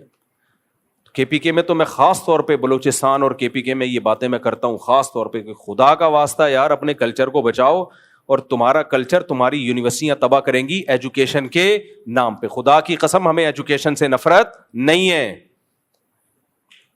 اس ماحول سے نفرت ہے. لڑکیوں کے لیے الگ یونیورسٹیاں بنا دو, کیا جا رہا ہے یار اس میں؟ لڑکوں کے لیے الگ بنا دو. آواز اٹھاؤ کہ ہم نہیں برداشت کریں گے یہ نہ. اور لڑکیوں کو لڑکیاں پڑھائیں, لڑکوں کو مرد پڑھائیں. ایک تصویر آئی تھی KPK سے, KPK کے پشاور کسی اسکول کی, لڑکیاں بیچاری با حیا جوان لڑکیاں بیٹھی ہوئی ہیں, اور ایک میل ٹیچر پڑھا رہا ہے, اور یہ یوں کر کے جھکی, ان کو شرم آ رہی ہے اس سے پڑھتے ہوئے. میں نے کہا یہ تھوڑے دن تک ہے, یہ آہستہ آہستہ یہ شرم ختم, کیونکہ سیکولر طبقے کے نظر میں عورت کا بے شرم ہونا کمال ہے, اس کو تعلیم کا مسئلہ نہیں ہے. میں نے بہت باحیا عورتیں دیکھی ہیں, باپردہ عورتیں دیکھی ہیں, فل ایجوکیٹڈ ہے, وہ بہت پڑھی لکھی ہیں, ڈاکٹرز بھی ہیں, انجینئرز بھی ہیں, کمپیوٹر سائنس میں ماہر ہیں, لیکن ان میں حیا ہے. تو حیا ختم کرنے کو ماڈرنزم کا نام دے دیا. حیا اور شرم جہاں دیکھو ضرورت ہو وہاں شریعت بھی حیا کا حکم نہیں دیتی. ضرورت جہاں ضرورت ہو نا, تو وہاں شریعت نے بھی حیا کے اصول کچھ ہلکے کر دیے ہیں. ضرورت کے وقت تو ضرورت ہے. اس میں کیا ضرورت ہے کہ لڑکیوں کو لڑکا آ کے پڑھا رہا ہے؟ بھائی تو فیمیل ٹیچر پڑھا دے نا.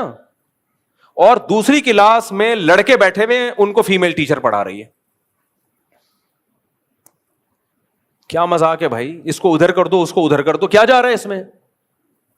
ہاں جہاں ضرورت ہو ایک الگ بات ہے. ضرورت کا مطلب کیا ہے؟ کوئی بڑا آپریشن ہے, کوئی فیمیل ڈاکٹر نہیں مل رہی ہے, میل ڈاکٹر نہیں کرنا ہے, بھائی جان بچانا سب سے پہلے. وہاں اگر کوئی کہہ رہی مجھے شرم آ رہی ہے جی میرا آپریشن میل ڈاکٹر کرے, بھائی جان شرم کو تھوڑی دیر کے لیے پہلے جان بچاؤ اپنی. جہاں ضرورت کی بات ایک الگ ہے, وہ تو علماء خود اجازت دیتے ہیں. تو میں بار بار مجھے زیادہ, کیونکہ گلشن ہے, وہاں ادب ہے, احترام ہے. ہمارے یہاں جو طلبہ پڑھنے کے لیے آتے ہیں ان میں جو KPK بلوچستان کے طلبہ اور خاص طور پہ سندھ کے گاؤں دیہاتوں کے طلبا کی الگ ہی نظر آ رہا ہوتا ہے ان میں ادب تمیز، الگ ہی نظر آ رہا ہوتا ہے. ہم کہتے ہیں جب یہ ٹیچروں کا اتنا احترام کرتے ہیں، باپ کا کتنا کرتے ہوں گے، ماں کا کتنا احترام کرتے ہوں گے. تو یہ سب احترام، یہ کو ایجوکیشن سسٹم آہستہ آہستہ کیا کر رہا ہے؟ ختم، برباد کر دے گا ہمارے معاشرے کو. لیبل کیا لگائے گا؟ ایجوکیشن. لیبل کیا لگا رہا ہے؟ تعلیم. اور میں آپ کی اطلاع کے لیے ایک بات عرض کروں، یہ جو واقعہ ہوا نا، ایک لڑکی بیچاری 9 مہینے، مجھے تو ترس آ رہا ہے، اللہ اس کی مغفرت کرے. ہمارا گیٹ اپ نیک لوگوں کا ہے، اندر سے ہم نیک ہیں یا نہیں یہ کون جانتا ہے؟ اللہ. اس لیے کسی کا مذاق اڑانا مقصد نہیں ہے. انما الاعمال بالخواتیم. ہمیں نہیں پتا کون اچھا ہے کون برا ہے، یہ تو قیامت کے دن ہی پتا چلے گا بھائی. تبھی ہم بار بار کہتے ہیں جو اللہ نے ہمیں خوش رکھا ہوا ہے، ہم یہ نہیں کہہ رہے نیک ہیں، بس تھوڑا سا نیک لوگوں میں نسبت ہو گئی ہے بس. تو اس لیے کسی کا مذاق اڑانا مقصد نہیں ہے. اللہ اس کی مغفرت کرے، ہو سکتا ہے ہم سے زیادہ نیک ہو، ایک اللہ نے آزمائش بنا دی دنیا کے سامنے. لیکن یہ جس بیس پہ ہوا نا، پورا ملک غمزدہ ہے، پورے ملک میں کھلبلی مچی ہوئی ہے کہ یار 9 مہینے تک لاش کا پتہ نہیں چلا. کچھ دن پہلے ایک اور ایکٹریسز کے ساتھ ایسا ہی ہوا. آپ کی اطلاع کے لیے عرض ہے کہ ہمارے ہاں کامن نہیں ہے، اس لیے فیس بک اور یوٹیوب کی زینت بنی ہوئی خبریں. ان ملکوں میں یہ روز مرہ کے واقعات ہیں. میں سمجھا پا رہا ہوں اپنی بات. لہذا جب ہمارا یہ سیکولر لبرل طبقہ فضائل سنایا کرے نا، وہاں کی عورت کتنی آزاد اور ہم نے گھٹن کے ماحول میں رکھا ہوا ہے، تو ان سے بولا کرو وہاں یہ ڈیلی بیسس پہ واقعات ہوتے ہیں. ماں مر گئی، یہ تو ماں نہیں تھی بیٹی تھی، وہاں مائیں مرتی ہیں اور بدبو سے پتہ چلتا ہے کوئی مرا پڑا ہے. نہیں آ رہی میرا خیال ہے بات. بہت مشکل ہے. اونٹ کو رکشے میں بٹھانا آسان اور ان سیکولر لوگوں کو بات سمجھانا مشکل. ان کو بات سمجھانا مشکل. انہوں نے تصویر کا ایک رخ دیکھا ہے. ابھی وہ ایک مشہور صحافی ہیں. اچھا پہلے میں بتا دوں یہاں یہ نارمل ہے، وہاں بہت نارمل ہے. ابھی ہمارا کسی کنٹری میں جانا ہوا تو ایک بڑھیا، ایک گورنمنٹ کا ایک بندہ آتا، اس بڑھیا کی بندی آتی، بڑھیا کا خیال کر کے 5 بجے چلی جاتی ڈیوٹی پوری کر کے.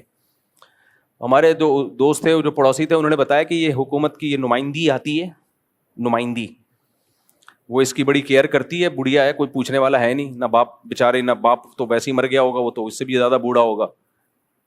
تو اب یہ ہوتا یہ ہے کہ 5 بجے یہ چلی گئی ہے نا، اس دوران اگر اس کی ڈیتھ ہو گئی تو اس کو اگلے دن پتہ چلے گا جب صبح آئے گی. اس سے پہلے نہ کوئی اٹھانے والا. ہاں کچھ انہوں نے بٹن لگائے ہوئے ہیں بزرگوں بوڑھوں کے لیے کہ کچھ ہونے لگے تو یہ بٹن دبا دو. بعض دفعہ وہ بٹن تک بھی نہیں پہنچ پاتا بیچارہ. اور ہمارے دوست ایک جاپان میں، ان سے ایک بٹن دب گیا. ہمارے لوگ بھی فلم ہے بھائی، شوق تھا کچھ. میں تو جاپان میں جب جاتا تھا نا تو بٹنوں سے بچ کے رہتا تھا بھائی. ان کا تو اتنا ٹیکنالوجی میں اتنے آگے ہیں کہ پتہ نہیں کون سے بٹن سے کیا ہو جائے. ہم ایک خلائی شٹل میں گئے، انہوں نے خلائی شٹل رکھی ہوئی ہے وزٹ کرنے کے لیے. تو میں نے کہا بھائی بٹن نہیں دبانا، کوئی پتہ نہیں ہم چاند پہ پہنچے ہوئے ہوں. جاپانیوں کی ہے، کوئی سچی مچی کی نہ ہو کہیں. دیکھ رہا تھا بٹن نہیں دبانا بھائی. کسی نے، ایک صاحب کو شوق ہو رہا تھا. میں نے کہا بٹن دبایا، اڑ گئے، واپس کون لائے گا. تو ہمارے ایک دوست تھے جاپان میں، واش روم میں گئے، بیٹھے، آٹومیٹک سسٹم، واش روم دیکھتے ہی ویلکم کیا واش روم نے. جیسے ہی واش روم میں گئے ڈھکن کھل جاتا ہے ان کا نا. واش روم نے ان کو ویلکم کیا، ان کی خوشی کی کوئی انتہا. یہ انہوں نے واقعہ سنایا، وہ ان کا واقعہ میں اپنے الفاظ میں بیان کر رہا ہوں. بیٹھے واش روم پہ، بہت سارے بٹن ہیں وہاں پہ واش روم میں. ایک بٹن ہے گرم پانی کے لیے، ایک ہے ٹھنڈے ٹھاٹ کرنے کے لیے، اور بھی اینگل وینگل چینج کرنے کے لیے. میں کیا زیادہ ڈیٹیل میں جاؤں تو بہت مختلف قسم کے، بڑا اچھا بنا ہے وہ. جاپانیوں کی ٹیکنالوجی میں تو انتہا ہے بھائی. ایک بٹن ہے بوڑھے لوگوں کے لیے کہ کچھ ہو جائے تو وہ دبا دینا. ان کو پاکستانی کا شوق ہوتا ہے وہ والا بٹن دباؤ جو تمہارے کام کا نہیں. کہتے ہیں، میں نے کہا یہ الگ تھلگ سے کون سا نظر آ رہا ہے. کہہ رہے میں نے وہ بٹن دبایا، ایک دم ایمبولینس کی آواز، پولیس، ایمبولینس، فائر بریگیڈ تینوں پہنچ گئے واش روم کے باہر. ان کے ہاں ایک سسٹم ہے نا. بہرحال یہ تو ہمارے حکمرانوں نے بیڑا کیا بھائی, اس میں اسلام کا تھوڑی قصور ہے بھائی. تو سیکولر لبرل لوگوں کو چاہیے کہ لوگوں کو اسلام کی تعلیمات کے خلاف ورغلانے کے بجائے ان حکمرانوں کو ٹھیک کرنے کی کوشش کرو یار. تو فائر بریگیڈ, پولیس اور ایمبولینس کہ بھائی ایمرجنسی, یا تو آگ لگی ہے, یا کسی کو اٹیک وٹیک ہوا ہے, یا کوئی چوری ڈکیتی کا واقعہ ہوا ہے, اور انتظار کر رہے ہیں واش روم کے باہر. کہہ رہے ہیں میں نکلا اپنا ناڑا واڑا ٹائٹ کر کے, کہتے میں نے کہا بھائی غلطی سے دب گیا ہے. کچھ کہا نہیں انہوں نے. ہماری پولیس ہوتی تو اس سے تو غلطی سے دبا تھا بٹن. ہماری پولیس نے جو چیزیں دبانی تھی نا, اس کی غلطی سے نہیں, جان بوجھ کر, یہ دوبارہ صحیح بٹن دبانے کے قابل بھی نہیں رہتا. زندگی بھر جو بٹن دبانے کے ہیں نا وہ بھی نہیں دباتا ہی ہے. تو میں بات کے بدلے, ہاں میں کہہ رہا تھا بوڑھوں کے لیے لگایا ہوا انہوں نے بٹن دباؤ تاکہ ایمبولینس, یہ اچھی بات ہے سوسائٹی کا, کیونکہ جب اولاد کیئر نہیں کر رہی تو گورنمنٹ تو کر رہی ہے نا کم از کم. تو ہماری اولادیں اگر ماں باپ سے باغی ہو گئیں اور ہمارے ماں باپ نے بچے پیدا کرنا بند کر دیے, تو بھائی ان بوڑھوں کو تو ہماری گورنمنٹ بھی نہیں پالے گی. سمجھ رہے ہو؟ وہاں کم از کم حکومت تو اپنی ذمہ داری پوری کر رہی ہے نا. ہماری تو حکومت بھی نہیں پوری کرے گی, نسل بھی نہیں ہے, پروگرام ہمارا تو بڑھ جائے گا, بالکل ہی برباد ہو جائیں گے. تو مذہب ہی رہ گیا میرے بھائی, جو انسان کا بچہ بنا کے ہمیں اس نے تھوڑا سا رکھا ہوا ہے, اور اسی کے خلاف بے پردگی اور یہ سب. تو میں بات یہ کر رہا تھا کہ میں مثال دے رہا تھا ڈاکٹر کی, بس بات کو سمیٹ کے ختم کرتا ہوں, کہ ڈاکٹر صاحب زبردستی ٹیکا لگا دیں بہتر ہے یا نہیں ہے؟ تو اسی طرح اللہ تعالیٰ نے بھی ہمیں کچھ ٹیکے زبردستی لگا دیے, ہمیں حکمتیں مصلحتیں نہیں بتائیں, تاکہ ہمارے پاس سوچنے کا آپشن ختم اور ہم انسان کے بچے بن کے زندگی گزارے. ان میں ایک ہی اللہ نے کہا عورت پردہ کرے گی. اب جب اللہ کا آرڈر آ گیا تو ہمارے پاس سوچنے کا آپشن بولو ختم. اس سے ہماری سوسائٹی کو فائدہ ہو گیا. کتنا فائدہ ہے؟ اللہ نے عورت کو کہہ دیا عورت شوہر کی اطاعت کرے, بولو گھی خود لگا دو نا, کرے گی. ایک خوبصورت معاشرہ, سوسائٹی وجود میں آ گئی. گھر کا سربراہ کون ہے؟ مرد. اس کو یہ احساس ہوتا ہے یہ سب میرے ماتحت ہیں. جب آپ کو یہ احساس ہونا میرے ماتحت ہیں, ان کو کھلانے کا بھی مزہ آتا ہے, ان کی کیئر کرنے کا بھی مزہ آتا ہے, اور انسان ذمہ داری لیتا ہے. کتنے لوگ ہماری سوسائٹی میں ہیں جو اپنے لیے نہیں اپنے بیوی بچوں کے لیے جیتے ہیں. مجھے دیکھ لو یار, مجھے دیکھ لو, میرے تو آمدن کا شاید 99% بیوی بچوں پہ ہی خرچ ہو رہا ہے, ورنہ بھائی ہم تو عیاشی کر رہے ہوتے. آپ کہیں گے ابھی کیا کر رہے ہو؟ استغفر اللہ. یعنی عیاشی سے میری مراد وہ جو گوروں والی عیاشی, شادی والی عیاشی کتنے دن کی ہوتی ہے بھائی؟ اس کے بعد تو ذمہ داریاں ہی ذمہ داریاں ہیں, بچوں کی ذمہ داریاں, گھر والوں کی ذمہ داریاں. تو اپنا تو اللہ کا شکر ہے گھر والوں کا ہی سوچ رہے ہوتے ہیں. میں تو کاروبار بھی کر رہا ہوں نا وہاں, تو میں لوگوں کو کہہ رہا ہوتا ہوں اپنے دوستوں کو, بھائی اپنے لیے نہیں کر رہا, ہمارا تو صبح 2 پراٹھے 2 انڈے 3 انڈے اب کر دیے میں نے, اللہ معاف فرمائے, لیکن بہرحال کر دیے. جب جاگنگ کرتا ہوں تو پھر 3 انڈے, اور پھر زیادہ نہیں بتاؤں گا تم لوگ نظر لگاؤ گے.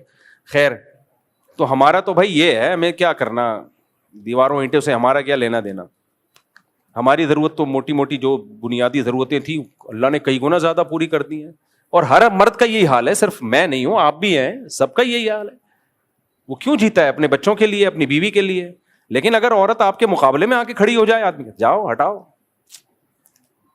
وہ آ کے مقابلے میں آ کے کھڑی ہو جائے کہ میں بھی تم جیسی ہوں, جمشید تمیز سے بات کرو, پھر آدمی کہتا ہے ٹھیک ہے بھائی تم گرل فرینڈ کی طرح میرا بیہیویئر ہوگا تمہارے ساتھ. جو گورے کرتے ہیں, گورا تو نہیں سوچتا اپنی بیوی بچوں کے لیے. 18 سال کے بعد کک آؤٹ کرتا ہے, نکل یہاں سے. تو اللہ نے ہماری عورت کو آرڈر دے دیا شوہر کی اطاعت کرنی ہے, گھر کے مردوں کا احترام کرنا ہے. اور مردوں کو کہا یہ ماتحت ہیں, غلام نہیں ہیں. ماتحت ہونا الگ بات ہے, غلام ہونا الگ. محبت دو ان کو, غلاموں والا باندیاں نہیں ہے, غلام نہیں ہے. کتنا خوبصورت نظام ہے. اب میرے پاس ڈیبیٹ کا رائٹ ہی نہیں ہے کہ میں کہوں یہ کیوں اس میں. بھائی اللہ نے ٹیکا لگا دیا ہمیں, اللہ نے کیا کر دیا, بولا بھائی ایسے کرنا پڑے گا آپ کو, عورت کو پردہ کرنا پڑے گا. گھر کی چار دیواری اس کی اصل زینت ہے. عورت گھر کے لیے, مرد گھر کے باہر کے لیے. باقی وہ لبرل تھے جو انہوں نے یہ بھی کہا اور بھی بہت کچھ کہا کہ خواتین کو گھر میں ایکسرسائز کا موقع نہیں ملتا, وہ گھروں میں بند رکھا ہوا ہے. تو یہ بات بالکل ٹھیک ہے. آج کل جہاں گھر چھوٹے چھوٹے ہیں وہاں پراٹھے پھوڑے جا رہے ہیں, خواتین کو ایکسرسائز کا موقع بالکل بھی نہیں ملتا. اب یہاں مذہبی متشدد لوگ پھر میرے خلاف بولتے ہیں جب میں کہتا ہوں بھائی خواتین کے پردے میں رہتے ہوئے بھی جم ہونے چاہیے جہاں صرف خواتین ہوں. تو یہاں ہمارا کچھ مذہبی متشدد طبقہ پھر ہمارے خلاف ہوتا ہے, یہ مولوی لبرل ہو گیا باہر جا کے. نہ ہم باہر جانے سے پہلے بھی یہ باتیں کر رہے تھے. جہاں گھر بڑے ہوں وہاں تو وہ گھر کے اندر ہی سب کچھ ہو سکتا ہے. جہاں چھوٹے چھوٹے فلیٹ ہوں تو بھائی بیماریاں آ رہی ہیں, نظر آ رہا ہے. یہ شوگر کی پیشنٹ ہے کتنی خواتین, موٹاپا کتنا. تو شریعت نے گھر کی چار دیواری میں رہنے کا حکم دیا ہے, لیکن ضرورت کے وقت گھر سے باہر جانے کی اجازت ہے. تو ایسے پارک ہونے چاہیے جہاں خواتین کو واکنگ کرنے کی اجازت ہو, اور مرد کو چاہیے وہ اجازت دے. وہ روکنے کا اس کو حق نہیں ہے, وہ مر جائے گی گھر کے اندر ہی. جو حالات چل رہے ہیں وہ مر رہی ہیں. اس میں تو ہم کہتے ہیں یہ تو اسلام کا حکم ہے بھائی. یہ صحت سب سے پہلے ہے نا. پہلے زمانے میں بڑے بڑے گھر ہوتے تھے, میں گاؤں دیہاتوں میں بھی رہا ہوں نا, اس کمرے سے اس کمرے تک جا رہے ہیں تو میں لوگوں سے کہتا بھائی میں وہاں جا کے قصر کی نیت کروں گا, واش روم اتنا دور ہے, سفر پہ جا رہا ہوں, ٹاٹا کر کے جا رہا ہوں. ایسے واش روم ہوتے تھے. اب تو کمرے کے ساتھ واش روم ہے, ادھر کچن ہے. ایک آدمی نے مجھے بتایا میری بیوی اتنی سست کہ کہتے ہیں میرا 10 فٹ کے فاصلے پر کچن تھا تو بیگم کو جاتے ہوئے تکلیف ہو رہی تھی کہ اتنا دور کچن. تو میں نے کہا بائک لے کے دے دو, 10 فٹ کے فاصلے پر نا کچن. تو آج کل یہ حالات ہو گئے, خواتین کو کچن بھی ادھر ہی چاہیے, یہی کمرہ ہو, یہی واش روم ہو, اور گھر اتنے چھوٹے چھوٹے. ایسی صورت میں صحت کا بیڑا غرق ہوگا, کیونکہ فطرت سے کوئی لڑے گا تو فطرت جیت جائے گی میرے بھائی. تو وہ تو ہم بھی اس کے قائل ہیں بھائی. اور پہلے گورا یہ کرتا تھا, میں نے امریکہ میں یا کینیڈا میں ایسے پارک دیکھے ہیں, پرانے پارک جنہیں گوروں نے نام دیا ہوا ہے فیملی پارک, یہاں مردوں کا داخلہ منع ہے. میں نے کہا واہ بھائی, گورا بھی کسی زمانے میں خاندانی ہوا کرتا تھا, لیکن وہ پارک اب نام کے رہ گئے. تو ایسے پارک ہمارے یہاں بھی ہونے چاہیے جہاں خواتین جاگنگ کرنا چاہیں, واکنگ کرنا چاہیں, وہ کریں.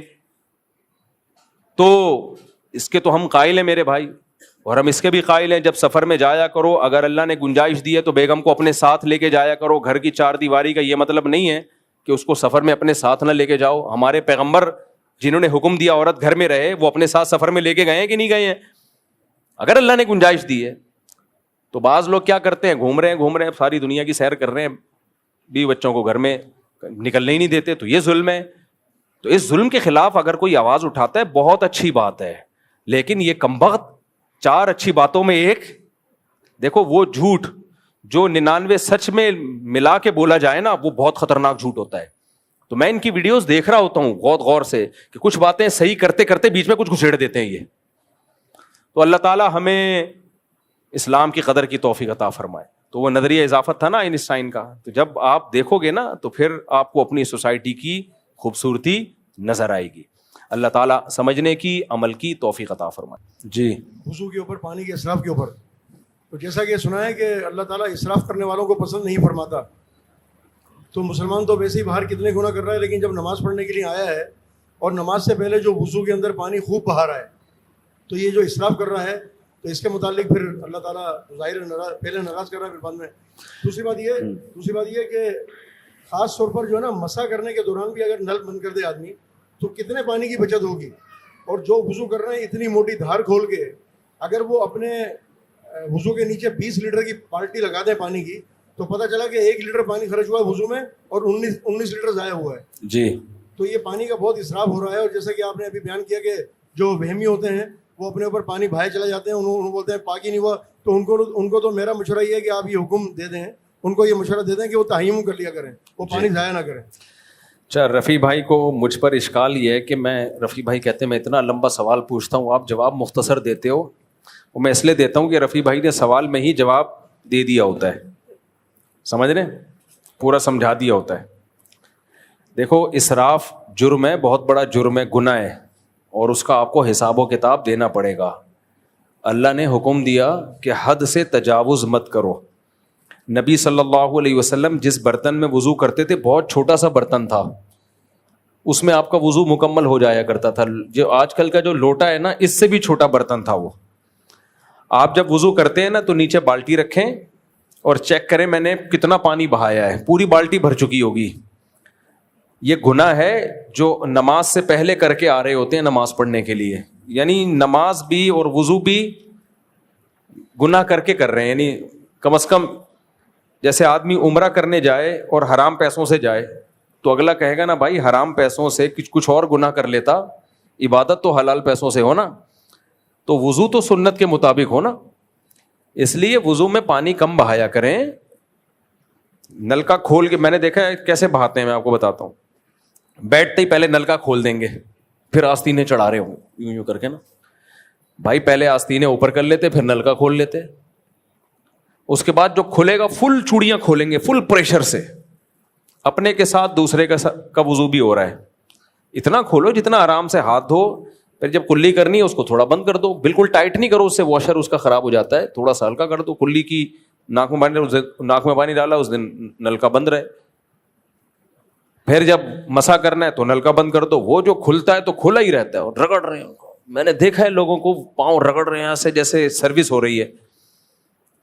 اور پھر مسجد کا پانی وقف کا پانی ہوتا ہے, لوگوں کے چندوں کا پانی ہوتا ہے, وہ لوگوں نے آپ کی عیاشی کے لیے نہیں دیا ہوتا. اس لیے علماء نے لکھا ہے کہ مسجد کے پانی سے اسراف کرنا حرام ہے. دو گناہ, ایک اسراف کا گناہ, دوسرا جو وقف کا مال ہے وہ ضائع کر رہے ہو آپ. اور پانی کی ویسے ہی کتنی کمی ہے, اصولی طور پہ تو پانی کی کمی پوری دنیا میں ہے ہی نہیں. یہ خوب سمجھ لو, یہ فیملی پلاننگ والے الو بناتے ہیں کہ پانی کم پڑ گیا, بچے کم پیدا کرو. پانی بے تحاشا ہے.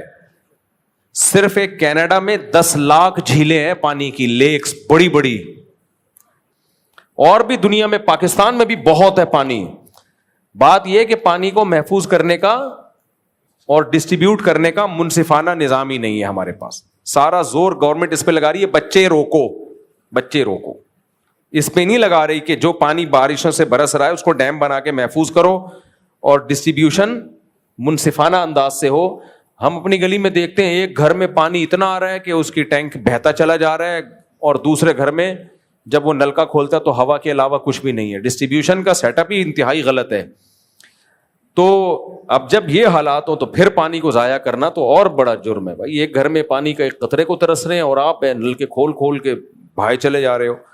تو غسل میں بھی وضو میں بھی ایک پانی استعمال کرنے کا ایک طریقہ ہے, اس لمٹ میں رہنا چاہیے آپ کو. السلام علیکم. ہاں, نل کے لیک ہوتے ہیں گھروں میں, ان کو صحیح نہیں کرا رہے ہوتے. مفتی صاحب میرا سوال یہ ہے کہ ایک بیمار شخص ہے, جیسے آپ کہتے ہیں کہ نماز کی جو معافی کسی صورت میں نہیں ہے. اب ایک بیمار شخص ہے جس کے نلکی لگی ہوئی ہے, یورین بیگ لگا ہوا اس کے, یا پوٹی وغیرہ کرتا ہے تو اس کا بیگ لگا ہوا اس کے الگ سے, تو اس حالت میں کیا وہ مسجد میں بھائی اب وہ تو معذوروں کے حکم میں ہے نا. نہیں, اس کے پوٹی وغیرہ اگر بیگ لگا ہوا ہے تو مسجد میں نہ آئے, وہ گھر میں ہی نماز. مطلب وضو کیسے, اب اس کے کنٹینیو پیشاب نکل رہا ہے تو معذور ہے, پھر وہ اسی طرح وضو کر کے نماز پڑھ لے. ہر نماز کے لیے الگ وضو کرے, وہ اس کے لیے غسل بھی ہو جائے گا. ہاں, غسل بھی اسی طرح ہو جائے گا اس کو. جی سوال جلدی جلدی, بس 2-3 منٹ 2-3 سوال لیتے ہیں, کیونکہ میں نے ابھی بتایا نا مجھے بھوک لگ رہی ہے, وہ سچی مچی میں بتایا تھا. اور فطرت کا کوئی متبادل نہیں, ایک دفعہ برداشت کرے گا لیکن بار بار تھوڑی برداشت کر سکتا. ارشاد. السلام علیکم. ہمارا لبرل طبقہ سمجھ میں آ گیا, کہتے ہیں نیچرل ہے, نارمل ہے. جی صاحب میرا یہ سوال تھا کہ ایک اور واقعہ سنا دوں. ہمارا ایک ڈرائیور تھا جامعۃ الرشید میں, وہ ڈیفینس میں چوکیدار تھا, اور چوکیدار بھی 90s میں.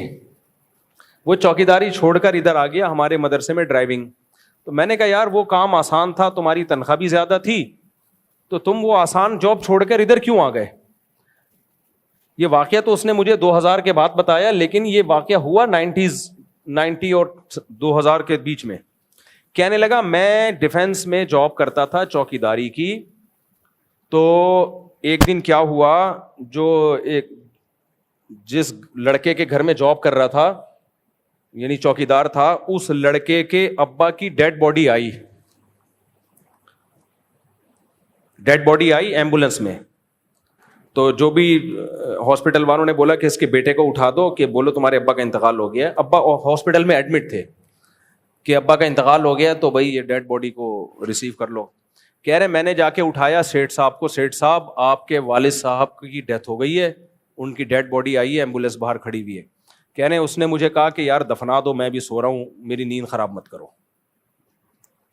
یہ ڈیفنس کا واقعہ ہے. غریبوں کے ہاں ایسے واقعات بولو نہیں ہوتے.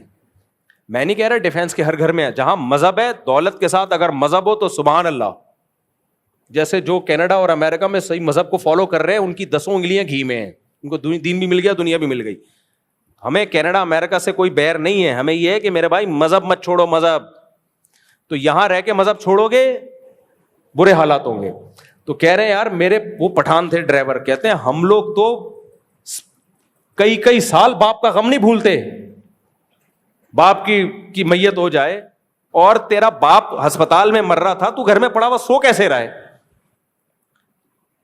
غیرت مند آدمی تھا, کہہ رہے میں نے جاب ہی چھوڑ دی. کہہ رہے میں نے کہا میں بھی ان میں رہ کے ایسا نہ ہو جاؤں. تو یہ ہے, سمجھ رہے ہو, یہ ہے. آپ کہہ سکتے ہو اتنا بڑا بنگلہ تو ابا نے بنا لیا, کیا فائدہ میرے بھائی. بوڑھے کو جھونپڑی میں رہتا ہوں نا, خدا کی قسم اولاد کی محبت مل جائے وہ اس 1000 گز کے بنگلے سے اچھی ہے جس میں اولاد کی محبت بڑھاپے میں نہ ملے.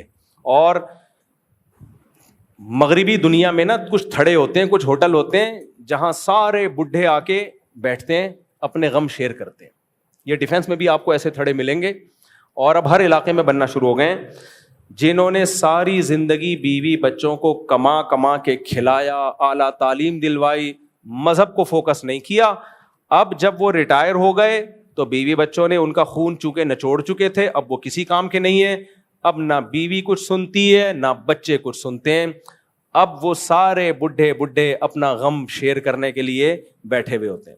ایک علاقے میں ایسا واقعہ ہوا, ایک بوڑھے اٹھ کے گئے, گھر میں ہارٹ اٹیک ہو گیا. کسی نے کہا لگتا ہے کوئی کسی بزرگ نے کوئی بات کہہ دی ہے, دل پہ لے گئے ہیں یہ.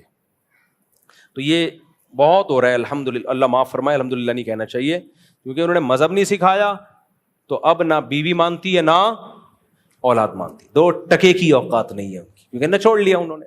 اور بھی کئی واقعات ہیں, میں سنانے بیٹھوں گا صبح ہو جائے گی, واقعات ختم نہیں ہوں گے. اس لیے ابھی سے 4 شادیاں کرو, دبا کے بچے پیدا کر لو. ایسی کی تیسی سوسائٹی کی کیا خیال ہے؟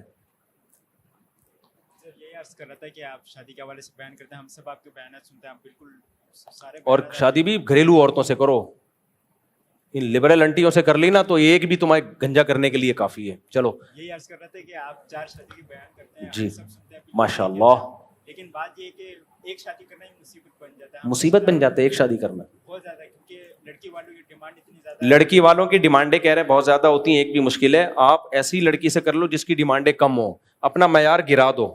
دنیا مسافر خانہ ہے, یہاں سارے پیڑے نہیں کھانے ہم نے. یہاں پہ دیکھو, لڑکی کی شادی کرنا اس کے جوڑ کے رشتے میں نہیں ہو, اس سے کمتر میں, یہ بہت ڈینجرس ہے. لڑکی نے شوہر کو سربراہ بنانا ہے, سربراہ ہمیشہ اپنے سے اونچا ہوتا ہے. اسٹیٹس اس کا ہمیشہ, آرمی میں جو کمیشن آفیسر ہے نا ان کی ایک بڑی پرسنالٹی ہوتی ہے, کیونکہ وہ آفیسر ہے. سلیکشن کے وقت دیکھا جاتا ہے تو انگلش اچھی ہو, پرسنالٹی ہو, کانفیڈنس ہو, کیونکہ ماتحت فوجی نے اس کو اپنا باس ماننا ہے, سربراہ ماننا ہے. تو شریعت کا یہ بہت اہم حکم ہے کہ لڑکی کا نکاح اس کے جوڑ خاندانی اعتبار سے, مالی اعتبار سے, دینی اعتبار سے, اخلاقی اعتبار سے. اب یہ نہیں ہو رہا, کیونکہ وہی بات ہے 2-3 شادیوں کا رواج ختم. جب رواج ختم تو عورتوں کے لیے رشتے ہی نہیں ہے, پھر اپنے سے ماسٹرز لڑکیاں 8ویں بھگوڑے سے شادی کر رہی ہیں. آج میرا نا ایک بیان بہت وائرل ہو رہا ہے کہ میں نے اپنی بچی کی شادی 13 سال کی عمر میں کی, سوسائٹی کی ایسی کی تیسی. الحمدللہ میری بچی کی شادی کو 6 سال ہو گئے, اللہ خوش رکھے اس کو. میں نے نہیں سنی سوسائٹی کی, میں نے کر دی شادی. تو میں لوگوں کو اکسا رہا ہوں بغاوت پہ کہ ان سیکولر لبرل لوگوں کی باتوں کو مت مانو. تو بچی کی کئی اگر وہ بالغ ہو گئی ہے تو اس کے اچھا رشتہ آتا ہے کر دو. تو یاد رکھو اس میں لوگ اس کا غلط فائدہ بھی اٹھا سکتے ہیں. 13 سال یا بالغ ہونے کے بعد شادی جب ہے جب اس کے جوڑ کا رشتہ آئے, ایسا سسرال ملے جو اس کو سمجھے کہ یہ نو عمر ہے, آپ کا اس کے ساتھ بیہیویئر بچیوں والا ہونا چاہیے. ایسا نہ ہو وہ سسرال اس پہ اتنی ذمہ داریاں ڈال دے کہ وہ عذاب میں آ جائے. ایسی سچویشن ہے تو پھر نہیں کرنی چاہیے. سمجھ میں آ رہی ہے بات؟ کیونکہ بعض لوگوں کا مجھے ڈر ہے کہ ایسا نہ ہو دیکھا دیکھی میرے بھی دھڑا دھڑ شروع کر دیں اور پھر ظلم کا شکار ہوں, کیونکہ اس وقت بچی میں کانفیڈنس نہیں ہوتا. اور سسرال کا نام سسرائیل ہے, سسرال کا دوسرا نام کیا ہے؟ تو پھر بچی میں کانفیڈنس ہوتا نہیں ہے, ساسیں ایسا ظلم کرتی ہوں تو بیچاری ڈپریشن سے مر جائے گی. تو یہ کام جب کرنا چاہیے جب آپ کو جوڑ کا رشتہ ملے, آپ کو لگے کہ یہ سنبھال لیں گے اس کو, تو پھر ضرور کرو. پھر سوسائٹی کی نہ سنو, کیونکہ اس میں وہ اس کا سکون ہے اس میں. لیکن اگر ایسا نہیں ہے پھر مت کرو, پھر ڈیلے کرو اس کی شادی جب تک اس کے جوڑ کا. شریعت میں بھی بچی کی جلدی شادی کا جب حکم ہے جب اس کے جوڑ کا رشتہ آ جائے. جوڑ کا رشتہ نہیں ہے پھر یہ نہیں کرنا کہ بس اپنی ذمہ داری نکالو. بعض لوگ بیٹیوں کو بوجھ سمجھتے ہیں کہ بھائی کسی اور کو پہنا دو بس یہ جا کے. ایسے بھی لوگ ہیں بیٹیوں کو عذاب سمجھتے ہیں. ایسا نہیں ہے بھائی, آپ کی بیٹی ہے گھر میں بٹھاؤ پھر اس کو. تو یہ کمپلیٹ میں کر لوں تاکہ میرے اس کلپ کا کوئی غلط فائدہ اٹھا سکتا ہے. اب میں آپ کو پوری بات مکمل کرنے دوں گا. یہ آپ سے عرض کرنا تھا کہ آپ یہ بتا دیجیے کہ یعنی لڑکی پسند کرنے سے لے کر ولیمے تک سنت کے مطابق شادی کرنے میں ٹوٹل ابے سنت کے مطابق شادی تو پورا ایک لمبا بیان ہے. ابھی فی الحال اتنا کافی ہے کہ آپ کے ڈیمانڈیں پوری, وہ ان کی ڈیمانڈیں بہت ہیں, تو آپ ایسی لڑکی سے شادی کرو جس کی ڈیمانڈیں کم ہیں. ٹھیک ہے, ایسی بھی ہیں مارکیٹ میں بہت ہیں ایسی لڑکیاں, کم تر سے کرو. آپ کی اگر آپ رکشا چلاتے ہو, آپ کی آمدن کم ہے, تو اس لڑکی سے شادی کرو جس کا باپ ریڑھی لگاتا ہے, جس کے بعد رکشے کے پیسے بھی نہیں ہے, اس کی ڈیمانڈیں کم ہوں گی. ہوتا یہ کہ آپ رکشا چلا رہے ہو, آپ شادی ٹرک والی سے کر رہے ہوتے ہو. آپ ٹرک چلا رہے ہو, آپ کو پائلٹ سے شادی کرنی ہے, لڑکی پائلٹ ہونی چاہیے. یہ پھر تھوڑی ہوگا, وہ تو ڈیمانڈیں ہوں گی پھر اس کی. تو اس لیے اپنے سے کم تر دیکھو یار. میں اب گھوم رہا ہوں نا امریکہ کینیڈا, لوگ دیکھ رہے ہیں, وہ بیٹھے ہوئے ہمارے ماشاء اللہ قابل احترام, کیا نام ہے, آپ جو سوئی گیس کے آفیسر بھی ہیں, تبلیغ والے بھی, ان کو میرا ماضی پتا ہے. یہاں پہ میری کتنی آمدن تھی یار, میں جب 2 شادی 3 شادی, پھر بھی اسی طرح اچھلتا کودتا پھرتا تھا, نہیں پھرتا تھا, پھر بھی خوش تھا الحمدللہ. کیوں بھائی؟ ہم نے کہا یار ہماری جتنی اوقات ہے ہم اس حساب سے شادی کریں, جتنی اوقات ہے اس کے حساب سے کریں نا شادی. تو جو ہمارا اسٹینڈرڈ ہے تو ایسی جگہ کرو جن کا اسٹینڈرڈ مالی اعتبار سے ہم سے بھی کیا ہو, کم ہو. تو انجوائے کیا لائف کو. تو لوگ مجھے کہتے ہیں جو آج کل مجھ سے بڑے اچھلتے کودتے پھر رہے ہیں نا, اصل میں روکڑا آ گیا, روکڑا. اور پھر الزام لگا رہے ہوتے چندے کا پیسہ آ گیا. 1 روپیہ بھی چندے کا مجھ پر الحمدللہ حرام ہے. میں دعوے سے کہتا ہوں انشاءاللہ, میں نہیں کہتا اللہ تعالیٰ مجھے قیامت کے دن میرا کوئی بہت اونچا مقام ہوگا, یہ تو اللہ ہی بہتر جانتا ہے, یا میں یہ بھی نہیں کہتا مجھ سے کوئی کبھی گناہ نہیں ہوا ہوگا, یہ تو اللہ ہی جانتا. لیکن انشاءاللہ اللہ کی رحمت سے امید ہے, کرپشن کے معاملے میں, چندے کے معاملے میں مجھے اللہ سے پوری امید ہے 1 روپے بھی میرے اوپر نہیں نکلے گا. میرے پیسے دوسروں پہ تو نکلیں گے, دوسروں کا انشاءاللہ 1 روپے بھی اللہ سے امید ہے مجھ پہ نہیں نکلے گا. تو بات یہ ہے کہ جب ہم پہلے کہتے تھے کہ شادیاں کرو اللہ رزق میں برکت دے گا, کمبخت لوگ ہماری بات مانتے نہیں تھے, ہم نے کی, اور ایسے کی کہ دکان پکوڑوں کی, باتیں کروڑوں کی. 2.5 تولے سونا میری وائف کا مہر رکھا تھا, وہ بھی میرے پاس نہیں تھا. ایک صاحب نے کہا قرضہ لے لو شادی کر لو, رشتہ ہاتھ سے نکل جائے گا. میں نے کہا اگر قرضہ لے کے شادیاں کرنی ہے بھکاری بن کے, تو میرے شیخ و مرشد نے ہمیں سمجھایا کہ جس نے مخلوق کے سامنے ہاتھ پھیلا لیا نا, زندگی بھر ایسا ہی رہے گا. کوئی بات نہیں, رشتے کا انکار کر دو, کہیں اور ٹرائی مارو. 2.5 تولے اس زمانے میں 35,000 کا تھا, زیادہ پرانی بات نہیں ہے, 2010-11 کی بات کروں. اور میں لے لیتا قرضہ, 20 لوگ دے دیتے مجھے. ہم نے کہا بھکاری بن کے تھوڑی کرنا ہے, کوئی ماں بیمار ہو آدمی قرضہ لیتا, اچھا تیسری شادی کے لیے میں قرضے لوں لوگوں سے. میں نے کہا بھائی ایسے ہی آپ کی طرح میری حالت, جیسے ابھی آپ ڈپریشن میں نظر آ رہے ہو نا, یہ کنڈیشن تھی میری, کوئی رشتہ ہی نہیں دے رہا تھا. تیسری کا سن کے بھاگ جاتے, دوسری کا سن کے بھاگ جاتے, آمدن دیکھتے یار تمہاری جامع ترشی سے تنخواہ, یہ تنخواہ. ہم نے کہا ٹرائی مارنا میری ذمہ داری ہے, رشتہ دینا نہ دینا آپ کی. ٹرائی مارتے رہے, ہوتی گئی بریک. یہ تو اللہ نے روک دیا, اللہ نہ روکتا کسی کا باپ بھی روک کے دکھاتا مجھے, تو اللہ نے روک دیا کہ بس 4 کے بعد اسٹاپ. تو میں اپنے گھر والوں سے کہتا ہوں اس رب کا شکر ادا کرو, اپنے گھر والوں سے کہتا ہوں اس خدا کا شکر ادا کرو جو عرش پر ہے. وہ کہتے ہیں نا بس کر دو, شادیاں نہیں بند ہو رہی. میں کہا اب بس, یہ اس اللہ کا فضل ہے ورنہ کسی کا باپ روک کے دکھاتا ہمیں.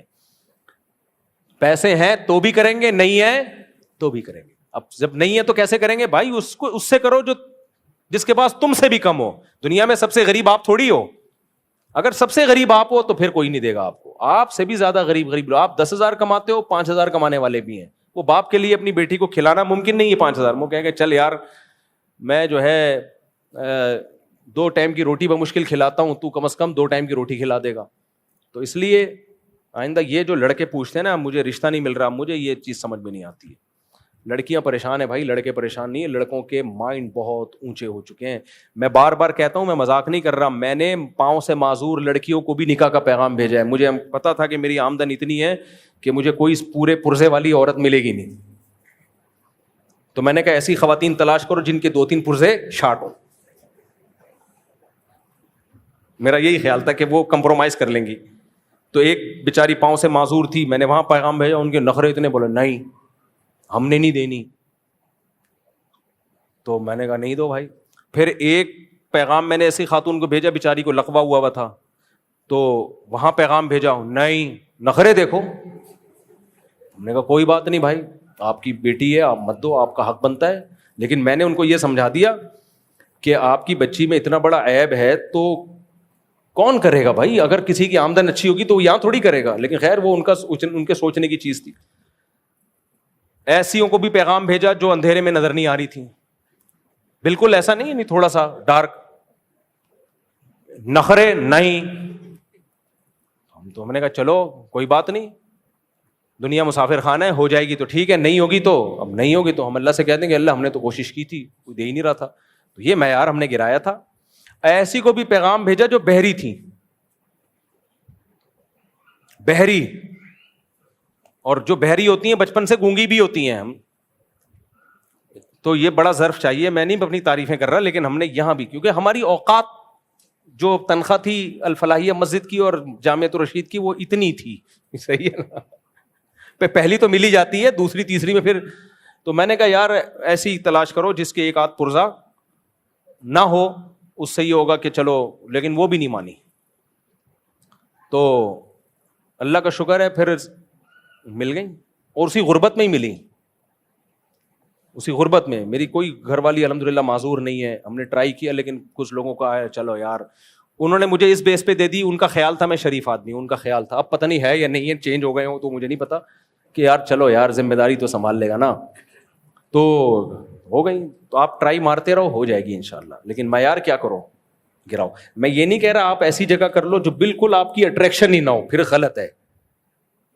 کچھ نہ کچھ آپ کو اس میں رغبت ہونی چاہیے. پرزے بے شک پورے نہ ہوں, اس پہ کمپرومائز کر سکتا ہے, لیکن اگر دل ہی نہیں اس کی طرف مائل ہے پھر مت کرو, کیونکہ پھر آدمی اس کو بیوی والی محبت دیتا نہیں ہے. تو اس لیے معیار گراؤ تو اللہ مدد کرے گا انشاءاللہ, ہو جائے گی. شاید جامعۃ الرشید کے پڑوسی ہو, ماشاءاللہ, شکریہ. السلام علیکم. اب ہو جائے گی, اب آپ میڈیا پہ آ گئے, اب ہو جائے گی. لیکن یہ جو اسٹائل ہے نا اس پہ نہیں ہوگی. رشتہ لینے کے لیے جب جاؤ نا, کپڑے استری کر کے, بٹن بند کر کے, نہا دھو کے, بٹن 2-4 انگلش بھی سیکھ لو. آ جاؤ, میں کورس کرواؤں گا, میں سوچ رہا ہوں اس پہ میں, کیونکہ میرا دیکھو 4 شادیاں اگر کسی نے کی ہوں, 400 جگہ پیغام بھیجا ہوگا. تو جتنا پیغام بھیجنے کے ایکسپیرینس مجھے ہے نا, آپ 100 دفعہ مر کے پیدا ہو جاؤ, اتنا تجربہ نہیں ہو سکتا. اور 400 جگہ اگر پیغام بھیجا ہے تو 4 جگہ ہاں ہوئی ہے, تو اس کا مطلب 396 جگہ بےزتی بھی ہوئی ہے. کیونکہ انکار جب ہوتا ہے نا, آدمی کو بےزتی فیل ہوتی ہے, چاہے کتنا بڑا ظرف ہو اس کا. تو مجھے بھی فیل ہوئی. ایک دفعہ میں ایک جگہ پیغام بھیجا, کراچی سے باہر, دوستوں کے ساتھ گیا تھا, ان کے گھر گیا, لڑکی کے اماں ابا کو سمجھایا, ان نے بات کی, ان کے ابا مجھ پہ بڑے متاثر بھی ہو گئے, لیکن لڑکی نہیں مان کے دی. اب پرانا قصہ ہوگا, کسی کو نہیں پتا چلے گا کس کی بات ہو رہی ہے, اس میں کسی کی عزت نہیں اچھال رہا. ان کے ابا مجھ سے انتہائی متاثر. اب لڑکی تو سامنے نہیں تھی نا, اسٹائل تو ابا دیکھ رہے ہوتے ہیں نا, اماں دیکھ رہی, انگلش سب ابا اماں دیکھ رہے ہوتے.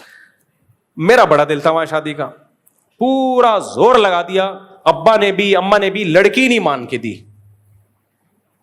جب سارا خاندان اس لڑکی کو سمجھا رہا ہے, بھائی یہ مولانا ہیں, اچھے ہیں, کر لو. نہیں مان کے دی لڑکی, پورا زور لگا دیا. سوچو جب میں واپس آ رہا تھا, یہ تیسری شادی تھی میری, جب میں واپس آ رہا تھا تو بےزتی فیل ہو رہی ہوگی کہ نہیں ہو رہی ہو یار, سب نے مان کے دے دیا, اور لڑکی بھی کوئی بہت مالدار خاندان سے نہیں,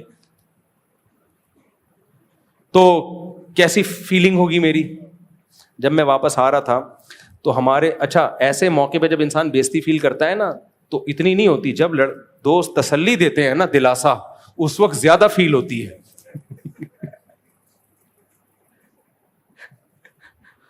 تو جب میں اپنا سا منہ لے کے واپس آ رہا تھا, سندھ سے باہر کی بات ہے یہ, میں واپس آ رہا تھا تو ہمارے دوست مجھے تسلی دے رہے, کوئی بات نہیں, یہ تو مقدر کے کھیل ہیں. میں نے کہا تم سے ابھی بھی اچھے ہوں میں, وقتوں ابھی بھی 2 ہیں, زیادہ مجھے تسلیاں دینے کی ضرورت نہیں ہے, تم سے ابھی بھی کیا ہوں. وہ ایک سے مجھے زیادہ بےزتی, جب وہ تسلی دے رہے تھے مجھے زیادہ بےزتی فیل ہو رہی تھی. میں نے کہا اتنی بےزتی برداشت نہیں کروں گا میں کہ مجھے کوئی غم میں تسلیاں دے. میں نے کہا تم سے ابھی بھی بہتر ہوں میں. تو یہ کام ہے بے عزتی کا, تو رشتے بھیجتے رہو, ریجیکٹ ہوتا رہے گا. اس سے انسان بے عزتی فیل کرنا اس فیلڈ میں, ہر جگہ نہیں, تو اس کے بعد ہی ہوتی ہے میرے بھائی. اور پھر وہ شعر یاد کر لیا کرو, دل کے ارماں آنسوؤں میں بہہ گئے, ان کے بچے ہم کو ماموں کہہ گئے. اب جلی علی قاری صاحب گھومنے پھرنے اور شادیوں سے فرصت ہو گئی تو قرآن کا حافظہ اور تجوید پر بھی توجہ دیں. کیا مطلب؟ تجوید پہ بھی توجہ دیں. بھائی تجوید تو قاری لوگ سکھاتے ہیں, سمجھا نہیں, یہ کوئی تپے ہوئے ہیں مجھ سے. امام شافعی کہتے ہیں کہ اگر اہل بیت سے محبت کرنا شیعیت ہے تو میں شیعہ ہوں, کیا یہ صحیح ہے؟ امام شافعی کے اس قول کا مطلب یہ ہے کہ شیعوں کو ہم اس بیس پہ ملامت نہیں کر سکتے کہ وہ اہل بیت سے محبت کرتے ہیں, بلکہ ان کو جو ملامت کی جاتی ہے دوسرے مسائل کی بیس پہ. تو اگر کوئی ان کو اس بیس پہ ملامت کر رہا ہے کہ آپ حسن و حسین سے محبت کیوں کرتے ہیں, تو بھائی اس بیس پہ پھر ہم بھی شیعہ ہیں. تو مقصد امام شافعی کا شیعہ مسلک کو پروموٹ کرنا نہیں ہے. امام شافعی کا بہت سارے معاملات میں شیعہ مذہب سے بہت زیادہ اختلاف ہے. امام شافعی سب سے پہلے نمبر حضرت ابو بکر کو دیتے ہیں, دوسرے نمبر پہ حضرت عمر کو دیتے ہیں. تو بعض دفعہ کلام میں مبالغہ پیدا کیا جاتا ہے کچھ سمجھانے کے لیے. تو اہل بیت سے تو ہم سب محبت کرتے ہیں. یہ بالکل ایسا ہی ہے جیسے مغربی دنیا ہمیں کہتی ہے دہشت گرد ہو, دہشت گرد ہو, دہشت گرد ہو. ہم کہتے ہیں یار اگر ملک کے دفاع میں لڑنا دہشت گردی ہے تو ہم دہشت گرد ہیں. تو مطلب یہ نہیں ہوتا کہ ہم واقعی دہشت گرد ہیں, مطلب یہ کہ یہ دہشت گردی نہیں ہے, تم نے دہشت گردی کا نام ہی چینج کر لیا ہے. تبلیغ جماعت کے اصول پر ایک اعتراض ہے کہ وہ شادی کے بعد 7 ماہ اور سال پہ بیچتے ہیں, اس طرح تو وہ بیوی سے بہت دور ہو جائیں گے اور اس کے حقوق اور فتنے میں پڑنے کا اندیشہ ہے. بیوی کو بھی ساتھ لے کے چلے جاؤ میرے بھائی. میں نے تو نہیں دیکھا کہ شادی کرتے ہی وہ حکم دیتے ہیں. وہ یہ تو کہہ دیتے ہیں کہ شادی کو ڈیلے کر دو, پہلے وقت لگا لو. میرا کزن ہے, اس کی بیوی کہہ رہی ہے کہ مجھے الگ گھر لے کر دو, لیکن ابو کہتے ہیں کہ اسے طلاق دو. اگر الگ دیتا ہوں تو ماں باپ کی خدمت کیسے کروں؟ میرا کزن ہے, اس کی بیوی کہہ رہی ہے کہ مجھے الگ گھر لے کر دو, لیکن ابو کہہ رہے ہیں کہ طلاق دو. نہ, طلاق تو مت دو ابو کے کہنے سے, جب تک واقعی ثابت نہیں ہو جاتا کہ بیوی ماں باپ کے ساتھ بہت زیادہ زیادتی کر رہی ہے. ویسے تو حدیث میں حکم ہے کہ باپ کے حکم ماننا چاہیے. اگر باپ کہہ رہے بیوی کو طلاق دو تو دے دینی چاہیے, لیکن اس حدیث کا مطلب ہے کہ اس دور کے باپ کی بات ہو رہی ہے جہاں ظالم نہیں ہوتے تھے. آج کل تو پتہ نہیں ہوتا ابا اپنے حقوق کی بات کر رہے ہیں یا کچھ ظلم کر رہے ہیں اس کے اوپر.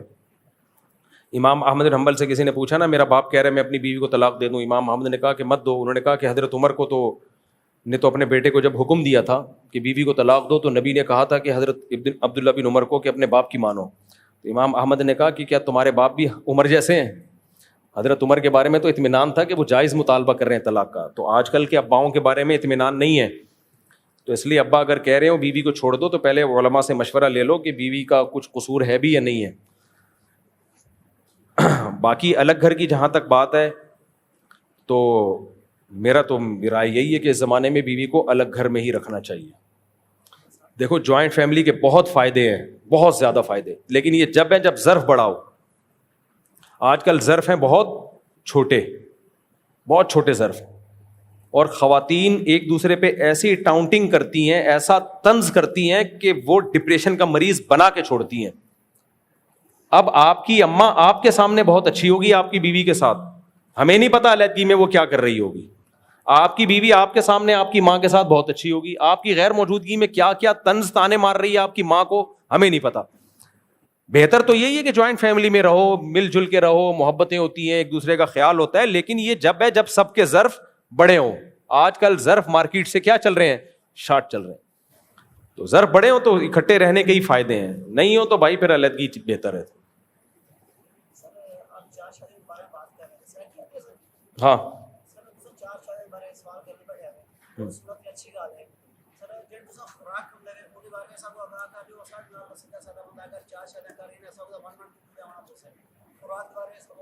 خوراک کے بارے میں یعنی کہہ رہے ہیں 4 شادیاں ہیں تو خوراکیں, اور بھائی اتنی خوراکیں ہیں کہ 4 شادیاں, آدمی کو اللہ نے بہت قوت دی ہے, وہ 4 شادیاں افورڈ کر سکتا ہے. جب آپ کی ایک بیوی ہو تو اس پہ رہ کے نہیں قیاس کر سکتے کہ آپ میں کتنی طاقت ہے. جب دوسری زندگی میں آئے گی تو وہ خود بخود آپ کی پاور ڈبل ہو جائے گی, تیسری زندگی میں آئے گی تو پھر خود بخود پاور بڑھ جائے گی آپ کی. یہ نیچرل ہے, یہ خود بخود ہوتا ہے. تو اب اس کی زیادہ ڈیٹیل میں نہیں جاتا, یہ تو میڈیکل سائنس سے ثابت شدہ ہے. اس کو بہت زیادہ اس کے لیے کوئی الگ سے خوراک, اور خوراک بڑھتی بھی جب ہی ہے, خود بخود بڑھ جائے گی خوراک آپ کی. کیا استغنا بے نیازی کا مطلب یہ ہے کہ بڑوں سے دعوت اور ہدیہ بھی نہ قبول کی جائے؟ بالکل غلط ہے. جب بڑے آپ کی دعوت کریں, یہ ہدیہ دیں تو اس کو قبول کرنا یہ ضروری ہے, قبول نہ کرنا یہ تکبر ہے, یہ استغنا نہیں ہے. کیا ایک مجلس میں 3 بار طلاق طلاق طلاق کا لفظ بولنے سے طلاق مکمل ہو جاتی ہے؟ جبکہ میں مسلک اہل حدیث سے ہوں. مسلک حدیث والوں کا دعویٰ ہے کہ ہم قرآن و حدیث کو فالو کرتے ہیں, تو قرآن و حدیث کے مطابق اکٹھی 3 طلاقیں دینے سے 3 ہی ہوتی ہیں, کہیں بھی نہیں ہے کہ اکٹھی 3 طلاقیں دینے سے 1 ہوتی ہیں. یہ مسئلہ قاضی خلیل الرحمان صاحب نے ٹی وی پہ بہت اچھالا ہوا ہے اور لوگوں کو بہت گمراہ کیا ہوا ہے انہوں نے. اس لیے میں قاضی خلیل الرحمان صاحب ٹی وی پہ آ کے بار بار کہتے رہتے ہیں, اہل حدیث کے ہیں نا کہ 3 1 ہوتی ہے, اور وہ صحیح مسلم کی حدیث بھی پیش کرتے ہیں. قاضی خلیل الرحمان صاحب سے انتہائی رسپیکٹ کے ساتھ, انتہائی عزت کے ساتھ میں گزارش کرتا ہوں کہ آپ ایک دفعہ میرے سامنے وہ صحیح مسلم کی حدیث کائنڈلی پیش کریں, فیس ٹو فیس بیٹھ کے, تو پھر میں بتاؤں گا اس حدیث کا صحیح مطلب کیا ہے اور غلط مطلب کیا ہے. ابھی فی الحال شارٹ میں آپ کو صرف اتنی بات کہتا ہوں کہ قرآن و حدیث میں نے اور آپ نے زیادہ اچھا سمجھا یا صحابہ نے؟ صحابہ. میں اہل حدیث سے کہتا ہوں بھائی ایران توران چھوڑ دو, امام طحاوی نے فلانی صدی میں یہ لکھا اور فلانے دیوبندی نے یہ فتویٰ دیا, چھوڑ دو کس نے کیا لکھا. کسی ایک صحابی سے دکھا دو یار جس نے رخصتی کے بعد اکٹھی 3 طلاقوں کو 1 کہا ہو, اور میں آپ کو بہت سارے صحابہ سے صحیح سند سے دکھا سکتا ہوں جب بھی ان سے مسئلہ پوچھا گیا 3 طلاقوں کا, انہوں نے سب نے یہی کہا 3 ہو گئی ہیں. حالانکہ دینے والے نے غصے میں دی, دینے والا دے کے پچھتایا ہے, لیکن انہوں نے کہا کوئی راستہ نہیں ہے. تو یہ اہل حدیث کا مسلک 3 طلاق کے بارے میں بالکل باطل ہے.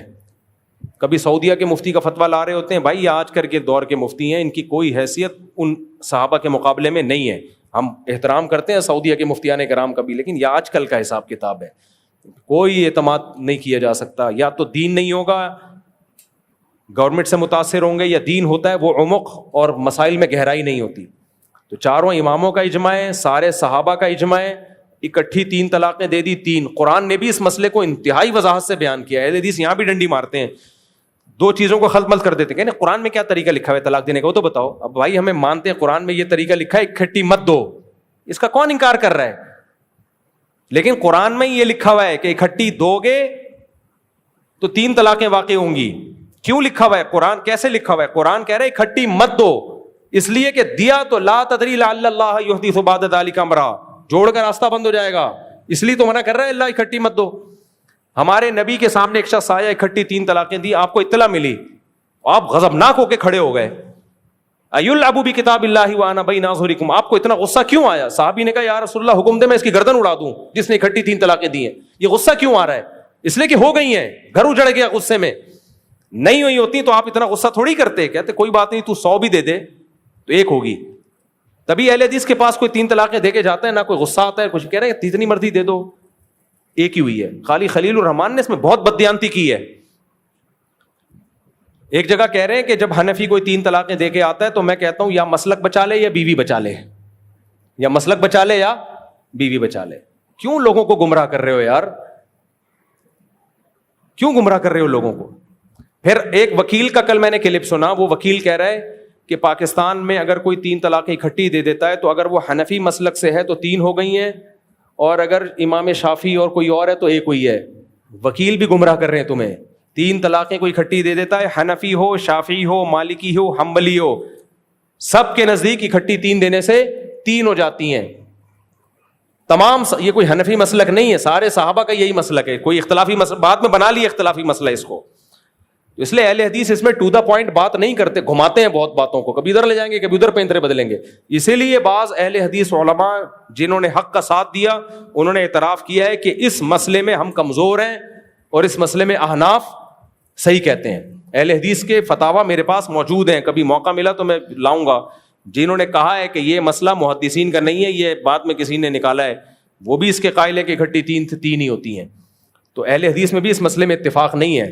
تو اس لیے اکٹھی 3 طلاقیں چاہے اہل حدیث نے دی ہوں یا حنفی نے دی ہوں 3 ہی ہوتی ہیں. اور آج کل کے کچھ اسکالر ہمارے دیوبندیوں میں بھی ایسے ہیں جو فتویٰ دے رہے ہیں کہ 1 ہو گئی ہیں, ان کے فتوے کی کوئی حیثیت نہیں ہے, کیونکہ یہ مسئلہ صحابہ میں اجماعی مسئلہ ہے.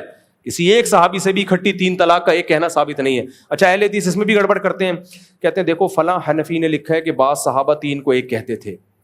ان سے کہیں دیکھو حنفی نے لکھا ہے تو حوالہ تو پیش کرو نا, کوئی سند پیش کرو. جیسے بعض حنفی علماء نے لکھا کہ ابن عباس اکٹھی 3 کو 1 کہتے تھے, لکھا ہے میں مانتا ہوں, کہاں ہے کتاب؟ ہمارے پاس جو ابن عباس کی صحیح سند ہے اس میں تو 3 ہی ہے. تو ایسے بعض حنفیوں سے غلطی ہوئی ہے, اب اس غلطی کو ہم تھوڑی فالو کریں گے. تو کوئی بھی نہیں ہے, کہیں بھی نہیں ہے. میں نے بہت اس مسئلے میں گھسا ہوں اتنے کانفیڈنٹلی, میں تبھی بات کر رہا ہوں, ایسی ہوائی باتیں نہیں کر رہا میں. 3 دے دی ختم, تو دینے سے پہلے سوچا کرو. وعلیکم السلام. جی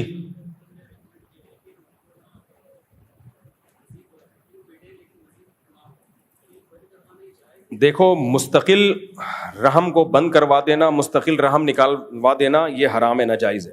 اگر ڈاکٹر کہہ رہے ہیں کہ اب مزید بچہ ہوا تو عورت کی صحت کو نقصان ہوگا, تو وہ تدابیر اختیار کریں جو حمل روکنے کی ہوتی ہیں, وقتی اور عارضی, اسی سے روکے رکھیں. ڈاکٹر اس میں چھوڑ بھی رہے ہوتے ہیں, بہت سارے واقعات ہیں, ڈاکٹر نے کہا بچہ ہو گیا تو نقصان ہوگا, ہو گیا کچھ بھی نہیں ہوا, پھر فاٹ ہے عورت. لیکن بہرحال یہ ڈاکٹر کی فیلڈ ہے, میں اس میں ٹانگ نہیں اڑاتا. ارشاد.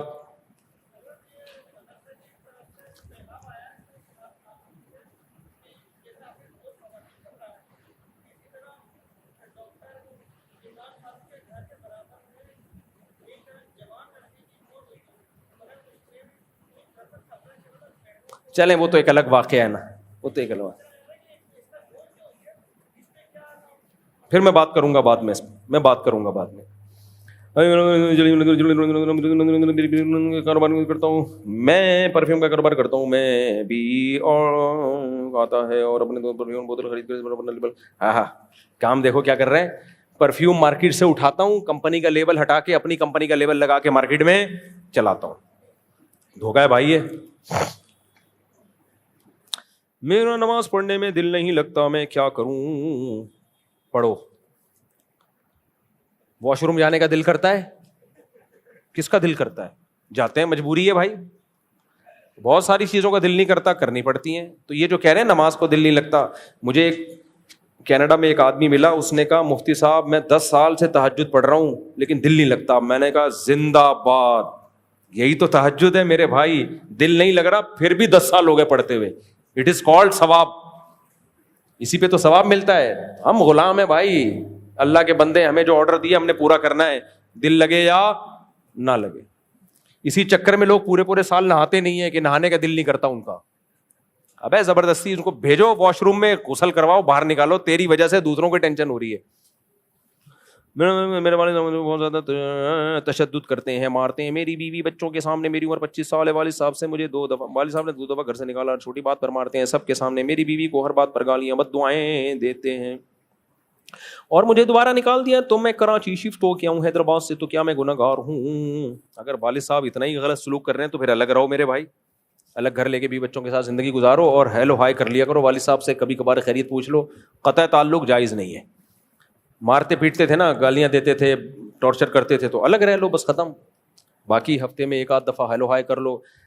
یہ یاد رکھو, اگر ان کو کچھ ہوا, بیماری میں ان کو ضرورت ہوئی, تو آپ کو پیسے خرچ کرنے ہیں, ان کا سلوک اچھا ہو یا برا ہو, رسپانسبلٹی بہرحال آپ کی ہے. ہاں ظلم ہو رہا تھا تو ظلم سے بچنے کے لیے آپ ریزرو ہو جائیں, ان سے کنارہ کشی اختیار کر لیں. مفتی نریم صاحب کا مفتی صاحب کے بقول کی فکر بلوچستان میں مسلح جنگ میں اگر فوج کسی بے گناہ کو گرفتار کریں شہید فوج کی جائز. لمبا جواب ہے اس کا بہت.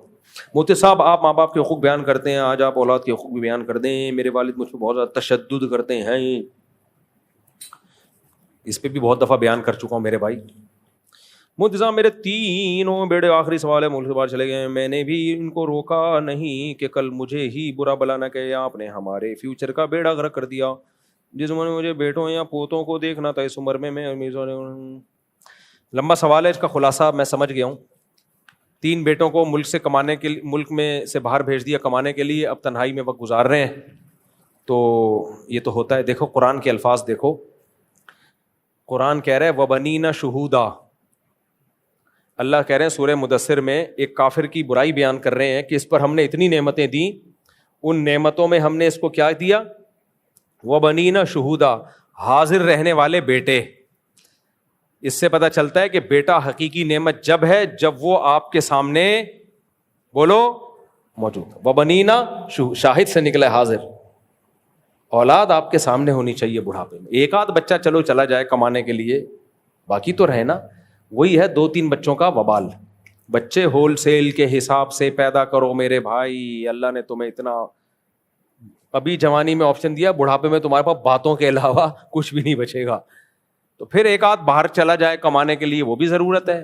باقی تمہارے پاس رہیں, پھر یہ چلے جائیں وہ آ جائے, بیٹیاں آتی جاتی رہیں. ہم تو ایسے لوگوں کو بھی جانتے ہیں, باہر بڑے اچھے رشتے آئے بیٹیوں کے, انہوں نے کہا نہیں یار ہم بیٹی کو اتنا دور بھیجیں کہ عید بقرعید پہ بھی نہ آ سکے تو کیا فائدہ. اب وہ تو خیر بڑے نقصان سے بچنے کے لیے چھوٹا نقصان برداشت کرنا پڑتا ہے, لیکن وہ تو یہ بھی نہیں چاہتے کہ بیٹیاں ہم سے بہت دور ہو جائیں. تو اولاد کی نعمت سے بڑی دنیا میں کوئی نعمت نہیں ہے. تو اس لیے اپنے سارے بچوں کو نہیں باہر بھیج دیا کرو. اور بچوں کو بھی چاہیے کہ یار اگر 1-2 چلے گئے ہیں تو باقی نہ جائیں. بولیں یار میں کیسے چھوڑ کے جاؤں, میرے ماں باپ اکیلے ہو جائیں گے. سیالکوٹ میں ہمارے ایک جاننے والے تاجر ہیں, ان کے لیے باہر سے بہت اچھی آفر آئی تھی. ان کے ایک بھائی باہر چلے گئے, ان کے لیے بھی آفر آئی, ملک کے حالات صحیح نہیں تھے, انہوں نے کہا میں بھی باہر جاتا ہوں. کہتے ہیں لیکن میں نے مولانا طارق جمیل صاحب سے مشورہ کیا کہ میں باہر چلا جاؤں, میرے ماں باپ اکیلے ہو جائیں گے. اور ماں باپ مجھے اجازت تو دے رہے ہیں میری ضرورت کو دیکھتے ہوئے, لیکن مجھے پتا ہے یار ان کی بیچاروں کی کیا زندگی ہوگی. ماں کی آنکھیں, باپ کی آنکھیں تو ٹھنڈی اولاد کو دیکھ کے ہوتی ہیں. کہتے ہیں مولانا طارق جمیل صاحب نے مجھے کہا کہ دیکھو کیا وہاں کوئی اور اللہ ہے کھلانے والا, یہاں کوئی اور اللہ ہے؟ دونوں جگہ ایک ہی اللہ ہے بھائی. کہہ رہے میں نے کہا ایسی کی تیسی یار, میں اپنے ماں باپ کو نہیں چھوڑ کے جاؤں گا. کہہ رہے ہیں اور میں نے ماشاءاللہ ان کی دولت دیکھی ہے, اتنی بڑی فیکٹری ان کی, اتنی اللہ نے برکت دی. کہہ رہے ہیں یہ سب ماں باپ کی خدمت کا نتیجہ ہے. باہر والے سے زیادہ کما رہے ہیں, عیش کر رہے ہیں. تو میں نہیں کہہ رہا باہر مت جائیں, لیکن ماں باپ کو اکیلا مت چھوڑ کے جاؤ یار. تو پھر ماں باپ کی بھی غلطی ہے نا, کنجوسی کی کیوں تم نے اولاد پیدا کرنے میں. لگا تو یار سوسائٹی کی ایسی کی. جو لوگ مجھ پہ ترس کھا رہے ہوتے ہیں, مجھ صاحب کتنے بچے ہائے ہائے ہائے, میں کہتا ہوں میں تم پہ ترس کھا رہا ہوں کم بختو. اللہ پہ توکل کرو, اللہ پہ اعتماد کرو, تمہارے چہروں پہ نور آئے گا, خوشیاں آئیں گی. یہ یہودیوں کی طرح کیلکولیٹر لے کے دیکھو. تبلیغ میں ہم لوگوں کو نکلنے کا کیوں کہتے ہیں, ایک چیز نا تبلیغ والے گھسیڑ دیتے ہیں باڈی کے اندر, اللہ سے ہوتا ہے اللہ کے غیر سے نہیں ہوتا. ایسے سافٹ ویئر ڈال دیتے ہیں نا اندر کہ یقین آ جاتا ہے کہ واقعی کس سے ہوتا ہے. وہ یہ نہیں کہتے کہ اسباب مت اختیار کرو, اسباب تو اختیار کرنے ہیں, لیکن ہوتا کس سے ہے, اللہ. یہی تو سیکھنا ہے. آج اللہ پہ ایمان تو ہے, لیکن ایسا ایمان تو یہودی کا بھی ہے میرے بھائی, ایسا تو انگریز کا بھی ایمان ہے. ایسا ایمان کا کرنا کیا ہے, سب کچھ ہی اگر اسباب میں ہے تو پھر اللہ کو بیچ میں لانے کی کیا ضرورت ہے یار. کچھ اسباب کرتے ہیں, کچھ کون کرتا ہے, اللہ کرتا ہے. تو اللہ کو سوسائٹی میں ان کرنا پڑے گا. وہ یہی ہے کہ بھائی اللہ جہاں اسباب اللہ نے اختیار کرنے کا حکم دیا وہاں اسباب اختیار کرنے, جہاں اپنے اوپر توکل کا حکم دیا وہاں اسباب کی ایسی کی تیسی. تو اس لیے توکل کرنا سیکھو اللہ پہ. اللہ عمل کی توفیق دے, یعنی بچے پیدا کرنے کی توفیق دے.